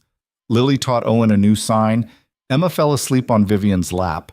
And somewhere around midnight, Ethan realized he was completely, terrifyingly happy. Vivian found him on the balcony later after they'd tucked all 3 kids into bed. What are you thinking about? She asked, wrapping a blanket around both of them. That a year ago, I was selling furniture to pay rent. And now I'm standing on a penthouse balcony planning to run a foundation. Life is weird. Good weird or bad weird? Terrifying weird, but good. She rested her head on his shoulder. I'm glad you took the job. I'm glad you offered it. Even with all the chaos? Especially with the chaos. The chaos means we're actually living instead of just going through motions. Vivian signed something in the dark, her hands catching the city light. Thank you for saving me. Ethan signed back. We saved each other. And in that moment, on that balcony, with 3 sleeping children inside and a foundation waiting to be built, and a future that was uncertain but theirs, Ethan believed it. The foundation's grand opening happened on a Tuesday in October, 11 months after Ethan had first walked into that gala and changed everything. The Brooklyn facility stood on a corner lot that had once been an abandoned warehouse, now transformed into something that looked like hope made of glass and steel. Ethan stood outside in the main entrance, watching construction crews make final adjustments to the accessibility ramps, and tried to remember how to breathe. You look like you're about to throw up, Vivian said, appearing beside him with 2 cups of coffee. I might. That's fair, I threw up twice this morning. Really? No, but I thought about it. She handed him one of the cups. We're about to announce this to the world. Are you ready? Absolutely not. Good, me neither. She squeezed his hand. Let's do it anyway. Inside, the main atrium was filled with people. Educators, advocates, families with deaf children, journalists, and a handful of politicians who'd shown up for the photo opportunity. Lily and Emma sat in the front row with Owen between them, all three kids wearing matching shirts that said "Language has no limits" in ASL hand shapes. Richard Laurent sat 2 rows back, his presence still uncomfortable but no longer hostile. He'd called Ethan 3 times in the past month, awkward conversations that mostly consisted of asking about the girls and trying to figure out how to be a grandfather instead of a CEO. It wasn't perfect, but it was something. The press conference started at 10 sharp. Vivian spoke first, her voice steady as she outlined the foundation's mission, its funding structure, its plans for the future. She signed as she spoke. The movement's fluid now, confident. Ethan watched her and felt something complicated settle in his chest. Pride, love, gratitude, fear that this was all too good to be real. Then it was his turn. He approached the podium with legs that felt like water, looking out at the sea of faces waiting for him to say something meaningful. "A year ago," he began, "I was a single father barely holding my life together. I was behind on rent, struggling to give my son the childhood he deserved, trying to figure out how to be enough when I felt like I was constantly falling short." The room was silent. Then I went to a charity gala I didn't want to attend and met 2 little girls who were being ignored because nobody had bothered to learn their language. And I thought about my late wife, who spent her whole career fighting to make sure deaf children weren't invisible, who taught me that communication isn't about words, it's about effort, about choosing to see people who are easy to overlook. He paused, finding Lily and Emma in the crowd. They were watching him with bright eyes, signing "love you" without being prompted. This foundation exists because someone with more power than me decided that being powerful meant nothing if you didn't use it to help people who needed it most. It exists because Vivian Laurent was brave enough to admit she didn't know something and humble enough to learn it. And it exists because we both believe that the world gets better when we stop making excuses and start making changes. Ethan's voice steadied as he continued, "We're not perfect. This facility isn't perfect. Our programs will have gaps and our initiatives will need adjusting, and we're going to mess up more times than I can count. But we're here. We're trying.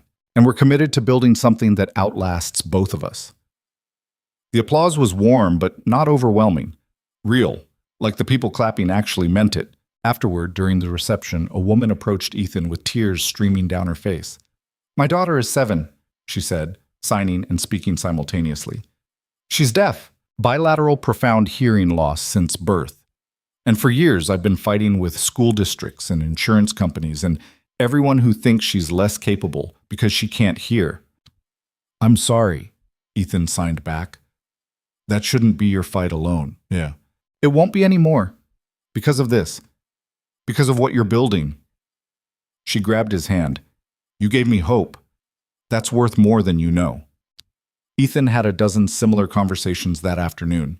Parents thanking him, teachers telling him about students who needed resources they couldn't provide, deaf adults sharing stories of isolation and barriers, and the constant exhaustion of navigating a world that wasn't built for them. Each conversation reminded him why this mattered, why the sleepless nights and the media scrutiny and the constant pressure were worth it. Vivian found him later, hiding in an empty classroom on the 2nd floor. "There you are. People are looking for you." "I needed a minute." She sat beside him on one of the small chairs designed for children, her knees nearly touching her chin. "Too much?" "Just enough, which is somehow worse." Ethan rubbed his face. "I keep thinking about Sarah, about how she would have loved this, how she should be here instead of me." "She is here, in every part of this place, in Owen, in you." Vivian's hand found his. "You're honoring her, Ethan, in the best way possible. What if I screw it up?" "Then you'll fix it. That's what people do. People with billions of dollars backing them, maybe. People with courage, which you have in abundance even if you don't see it." She leaned her head on his shoulder. "I'm proud of you, in case I haven't said that enough." "You've said it plenty." "Good. Because it's true." They sat like that for a while, 2 people who'd started as strangers and somehow become each other's foundation, until Owen's voice echoed down the hallway calling for them. The lawsuit from Marcus Holt was dismissed in November. His attorneys had tried to build a case around defamation and conspiracy, but the evidence against him was overwhelming. Bank records, email trails, testimony from other executives who'd witnessed the fraud. The judge threw it out with prejudice, which meant Marcus couldn't refile. Ethan should have felt relieved. Instead, he felt empty. "What's wrong?" Vivian asked when he told her the news over dinner at her place. "Nothing's wrong. We won." "You don't look like someone who won." Ethan pushed food around his plate. "I keep thinking about what he said in that last filing, that I destroyed his life for money and status, that I'm no better than him. That's garbage, and you know it." "Do I? Because from the outside, it probably looks true. I was broke, you gave me a job, now I'm running a foundation and dating a billionaire. The optics are terrible. Optics are for people who care what strangers think." "Everyone cares what strangers think. That's how society works." Vivian set down her fork. "Let me ask you something. If you could go back to that gala, knowing everything that would happen, the media, the scrutiny, the lawsuit, all of it, would you still approach those girls?" "Of course." "Why?" "Because they needed someone to see them." "Exactly. You didn't do it for optics or strategy or personal gain. You did it because it was right." She leaned forward. "Marcus Holt stole money and blamed everyone else when he got caught. You taught sign language to children and accidentally started a relationship. Those aren't the same thing, no matter how he tries to frame it. People still believe him." "Some people? The same people who believe the earth is flat and vaccines cause autism. You can't fix stupid, Ethan. You can only live your truth and hope it speaks louder than their lies." Owen wandered in from the living room, signing that Lily wanted to show Ethan her new art project. As Ethan stood to follow him, Vivian caught his hand. "Hey, you're a good man. Don't let one bitter executive make you forget that." Ethan squeezed her hand, trying to absorb the certainty in her voice. The holidays arrived with unexpected complications. Ethan's mother called in early December, asking if he and Owen wanted to come to Ohio for Christmas. It was the first time she'd reached out in months, and her voice carried the careful neutrality of someone trying not to acknowledge past hurt. "We'd love to see you both," she said. "And if you're bringing anyone, they're welcome too." "Anyone?" "Your girlfriend. Vivian, right? I've been reading about the foundation. It sounds wonderful." Ethan nearly dropped the phone. His mother had barely spoken to him since Sarah's funeral, maintaining a polite distance that felt more like abandonment. Now she was inviting his girlfriend to Christmas? "I'll ask her," he managed. "Good. Your father wants to meet her too. He's very impressed with what you've accomplished." After he hung up, Owen looked at him with knowing eyes. "Grandma wants to meet Ms. Laurent, doesn't she?" "How did you—" "Because you have that face. The one you get when grown-ups are being weird. I don't have a face. You totally do." Ethan called Vivian that night, explaining the situation with the kind of dread usually reserved for root canals. "So my parents, who've basically ignored me for 4 years, suddenly want to have Christmas dinner with us. You don't have to come. I can make an excuse." "I'll come," Vivian interrupted.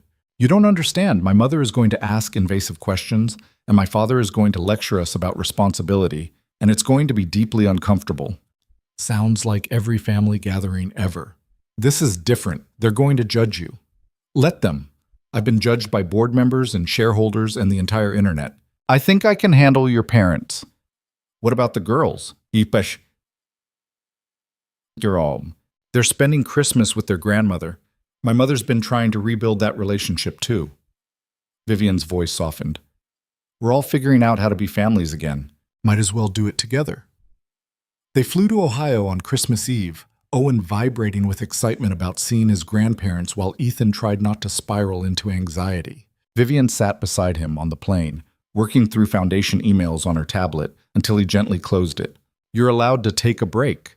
I'm anxious. Work helps. What are you anxious about? Meeting your parents? Not being what they expect. Saying something wrong and making things worse for you. She looked at him. I'm good at business meetings. I'm terrible at being a normal person at family dinners. There's no such thing as normal at family dinners. Just be yourself. Woshim. Myself is awkward and intense and likely to start discussing accessibility infrastructure when someone asks about the weather. Then discuss accessibility infrastructure. They'll either like you or they won't, but at least they'll meet the real you. Vivian took his hand, threading their fingers together. What if the real me isn't enough? Then they're idiots. But they're not idiots. They're just people who've been hurting and don't know how to fix it. Ethan's parents lived in a modest house in suburban Cleveland, the kind of place where neighbors knew each other's business and nothing ever changed. His mother answered the door wearing an apron and a smile that looked only slightly forced. Ethan, Owen! She pulled them both into a hug that lasted a beat too long, like she was trying to make up for lost time. Then she turned to Vivian. And you must be Vivian. Please, come in. But say all sticker Samuel. His father appeared in the doorway, grayer than Ethan remembered, but still carrying that same solid presence. He shook Vivian's hand with surprising warmth. Thank you for coming. We've heard a lot about you. All terrible, I hope, Vivian said, and his mother actually laughed. Dinner was less painful than Ethan expected. His mother asked polite questions about the foundation. His father discussed the economic implications of accessibility initiatives. And Owen entertained everyone with stories about Lily and Emma teaching him new signs. Vivian held her own, answering questions with honesty and occasionally steering conversations away from topics that got too personal. But after dinner, when Owen had gone upstairs to explore his old room, and his father was cleaning up in the kitchen, his mother cornered Ethan in the hallway. She's not what I expected. What did you expect? Someone colder, more calculating, the way the news describes her. His mother's expression was hard to read. But she looks at you the way Sarah used to, like you're the most important person in the room. Ethan's throat tightened. Mom, I'm sorry. The words came out in a rush. I'm sorry for disappearing after Sarah died. I'm sorry for not being there when you needed me. I was so angry at the world for taking her from you, and I didn't know how to watch you suffer without falling apart myself. You could have just told me that.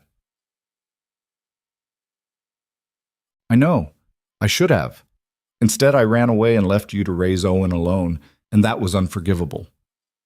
She reached for his hand, but I'm here now, and I'm asking if there's any way to fix what I broke. Ethan thought about all the nights he'd needed his mother and she hadn't been there, all the times he'd called and gotten excuses instead of support, the years of feeling abandoned when he was already grieving. I don't know if we can go back to how things were, he said carefully. I don't want to go back. I want to go forward, as whatever we can be now. It wasn't forgiveness, not completely, but it was a door left open, and that felt like enough for today. Later, when everyone had gone to bed, Vivian found Ethan sitting on the back porch watching snow fall in the quiet suburban darkness. You okay? She asked, wrapping a blanket around both of them. My mother apologized. That's good, right? I don't know. Part of me wants to forgive her immediately. Another part is still angry about all the time we lost. Both of those things can be true. How do you know when to let go? Vivian was quiet for a moment. I don't think you ever fully let go. You just decide whether the relationship is worth carrying the weight of what happened. And that answer changes depending on the day. What about your parents? Still working on it. My father's trying. My mother is complicated. But we're talking. That's more than we've done in years. She leaned against him. I used to think forgiveness meant forgetting or pretending things didn't happen. Now I think it's just choosing not to let the past poison the future. That sounds exhausting. It is, but so is holding grudges. They sat in comfortable silence, watching the snow accumulate on the empty street. Two people learning that healing wasn't linear and family wasn't simple, and love meant showing up even when it was hard. The new year brought unexpected stability. The foundation hit its first quarter goals ahead of schedule. 3 new schools signed partnership agreements. The research division published preliminary findings that got picked up by major education journals. Ethan hired a staff of 20, delegated responsibilities he'd been trying to handle alone, and slowly learned that asking for help wasn't the same as failing. Vivian stepped back from day-to-day operations at Laurent Technologies, appointing a COO. She actually trusted and limiting herself to strategic decisions. She still worked too much, but now she also came to Owen's school events and had dinner with the girls every night and occasionally took entire weekends off without checking her email. They were figuring it out. one awkward conversation and compromise at a time.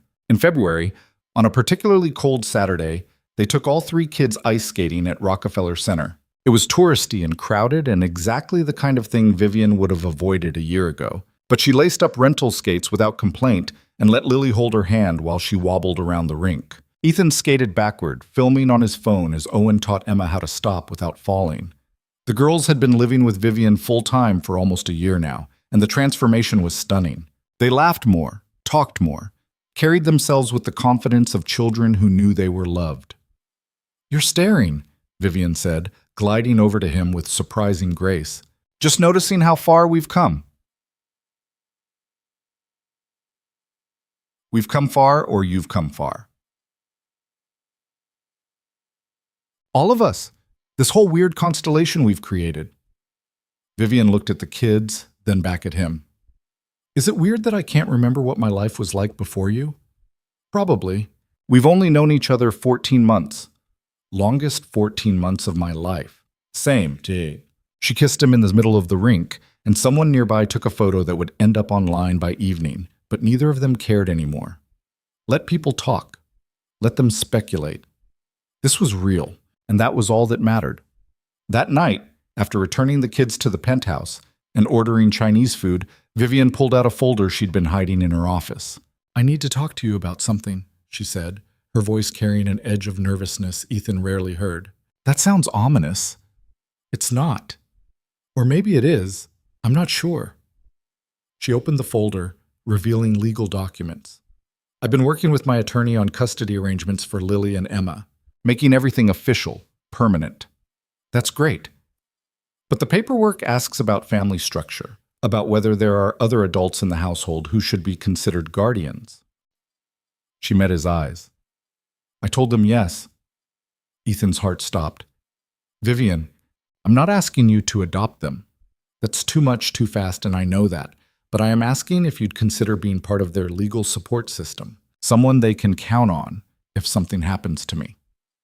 "Nothing's going to happen to you." "You don't know that. My brother thought the same thing." Her hands twisted the folder. "I need to know they'll be okay if I'm not here. And the only person I trust with that is you." Ethan thought about Owen, about the responsibility of raising a child alone, about how terrifying and sacred it was to be someone's whole world. Adding 2 more kids to that equation should have felt overwhelming. Instead, it felt right. "Yes," he said simply. "Yes?" "Yes. I'll be their backup, their safety net, whatever you need." Vivian's eyes filled with tears. "You're sure?" "I'm terrified, but I'm sure."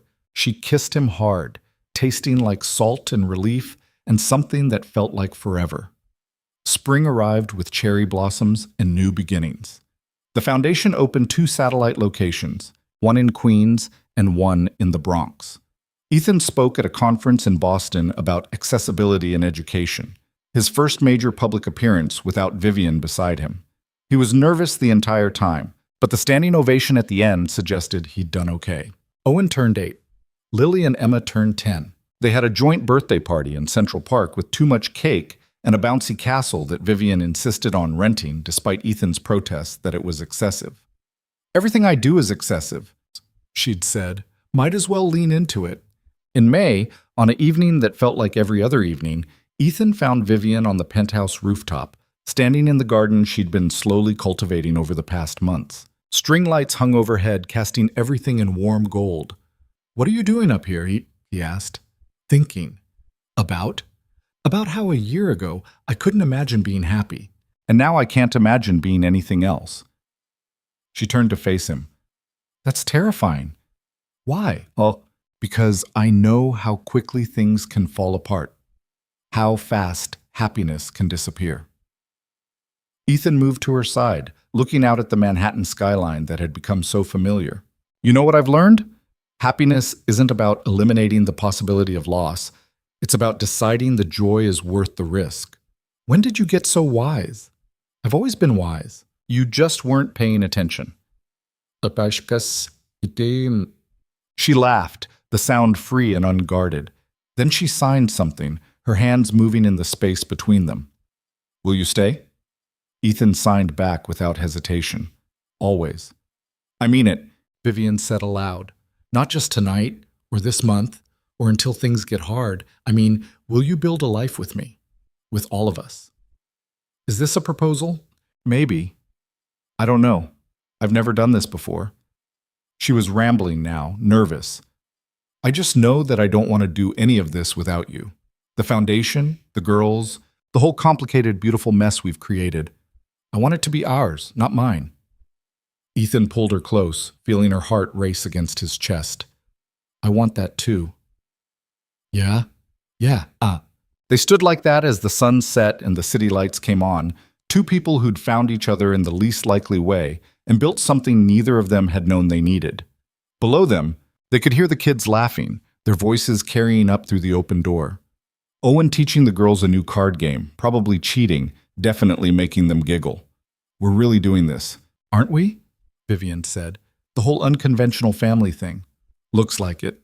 I have no idea how to be a wife or a mother or any of the things normal people are. Good thing I have no idea how to be a billionaire's partner or run a foundation or merge our lives together. We can figure it out as we go. That's a terrible plan. It's the only plan we've got. Vivian pulled back to look at him, her expression serious.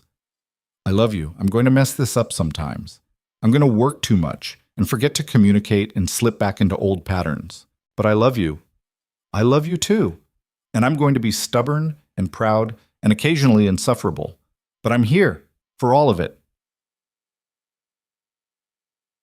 She kissed him as the first stars appeared overhead, and somewhere in the city below, someone was probably taking a photo that would end up online tomorrow. But up here, in this moment, it was just them and the family they'd accidentally built and the future they were choosing together. 1 year later, almost to the day from when they'd first met, Ethan stood in a small courthouse in Lower Manhattan with Owen on one side and Vivian on the other. Lily and Emma sat in the front row with both sets of grandparents, everyone dressed in clothes that were nice but not too formal. The ceremony was quick.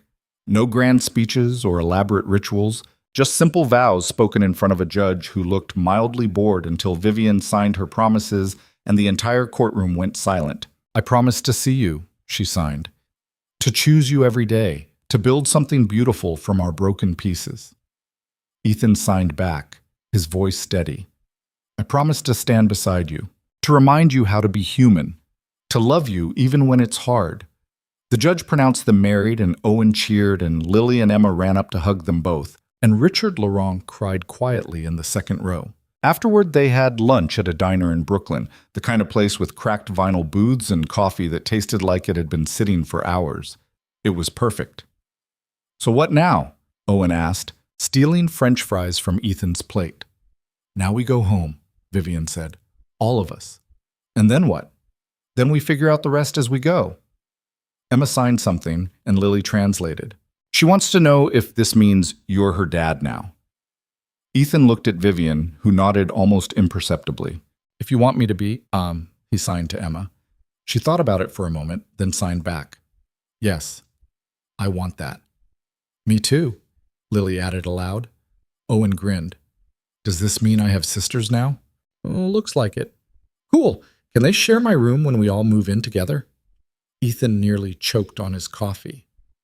What? Vivian had the grace to look slightly guilty. I was going to bring that up later, but yes, I think it's time we all lived in the same place, if you want to. Your place or mine? Ethan asked, knowing the answer. Neither. Somewhere new. Somewhere that's ours from the beginning. She pulled out her phone, showing him listings she'd apparently been researching. Big enough for all of us. Close to good schools.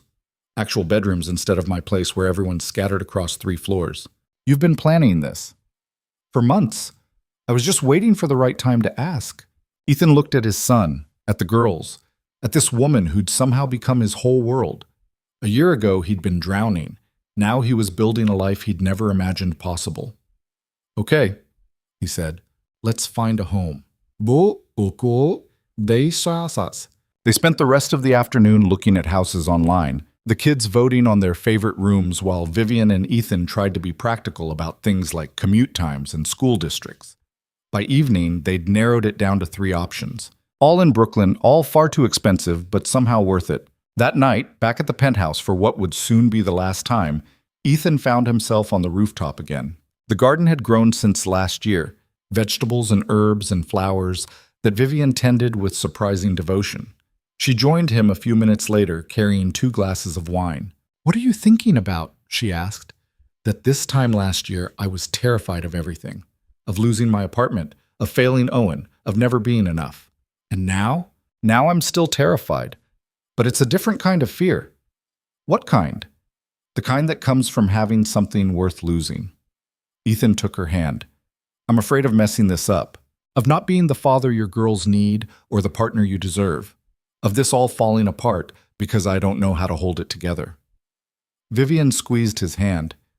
"You know what I've learned? The only way it falls apart is if we stop trying. And I don't think either of us knows how to stop trying." "Even when it's hard? Especially when it's hard." They stood in silence for a while, watching the city breathe below them. "Can I tell you something?" Vivian said. "Something I haven't told anyone?" "Anything. I used to think success meant being invulnerable. That if I worked hard enough, made enough money, built a big enough empire, I'd be safe from the kind of pain that destroyed other people." Her voice was quiet. "But my brother still died. My parents still left. And no amount of money or power could protect me from that. I'm sorry." "Don't be. Because losing everything taught me that safety isn't the absence of pain. It's having people who'll help you survive it." She turned to face him. "You taught me that. You and Owen and the girls. You taught me that being vulnerable isn't weakness. It's the only way to actually live." Ethan thought about Sarah, about the lessons she'd left behind, about how pain and joy were always intertwined. "I think the hardest thing about being human is accepting that we can't control outcomes. We can only control how we show up. And how do we show up? With honesty, with effort, with the willingness to keep trying even when we fail." Vivian leaned against him, her head on his shoulder. "I'm glad I met you. I'm glad you were terrible at sign language." "I wasn't terrible. I was learning." "You were absolutely terrible, but you kept trying. That's what mattered." Below them, the penthouse door opened and 3 voices called for them. Dinner was ready, something the kids had apparently tried to cook themselves with questionable results. "We should go," Vivian said, but neither of them moved. "1 more minute." "What? Bad smoke." They stayed on the rooftop as the last light faded from the sky, holding on to the quiet before returning to the beautiful chaos of family. 2 people who'd started as strangers became partners, and somehow found themselves building something neither had known they needed. Love, Ethan had learned, wasn't about perfection. It wasn't about having all the answers or making everything work smoothly. It was about choosing someone every single day, even when it was hard, especially when it was hard. It was about seeing people, really seeing them, and deciding they were worth the effort. It was about signing "I love you" in the dark and meaning it with everything you had. Vivian signed something, her hands catching the city light one last time. "Thank you for teaching me how to be human again." Ethan signed back, his heart full. "Thank you for reminding me life is worth living." They went downstairs together, hand in hand, ready for whatever came next. Because the truth was, happiness didn't come from avoiding pain or eliminating risk or building walls high enough to keep the world out. It came from opening the door, letting people in, and trusting that together you could survive anything. And maybe, just maybe, that was enough.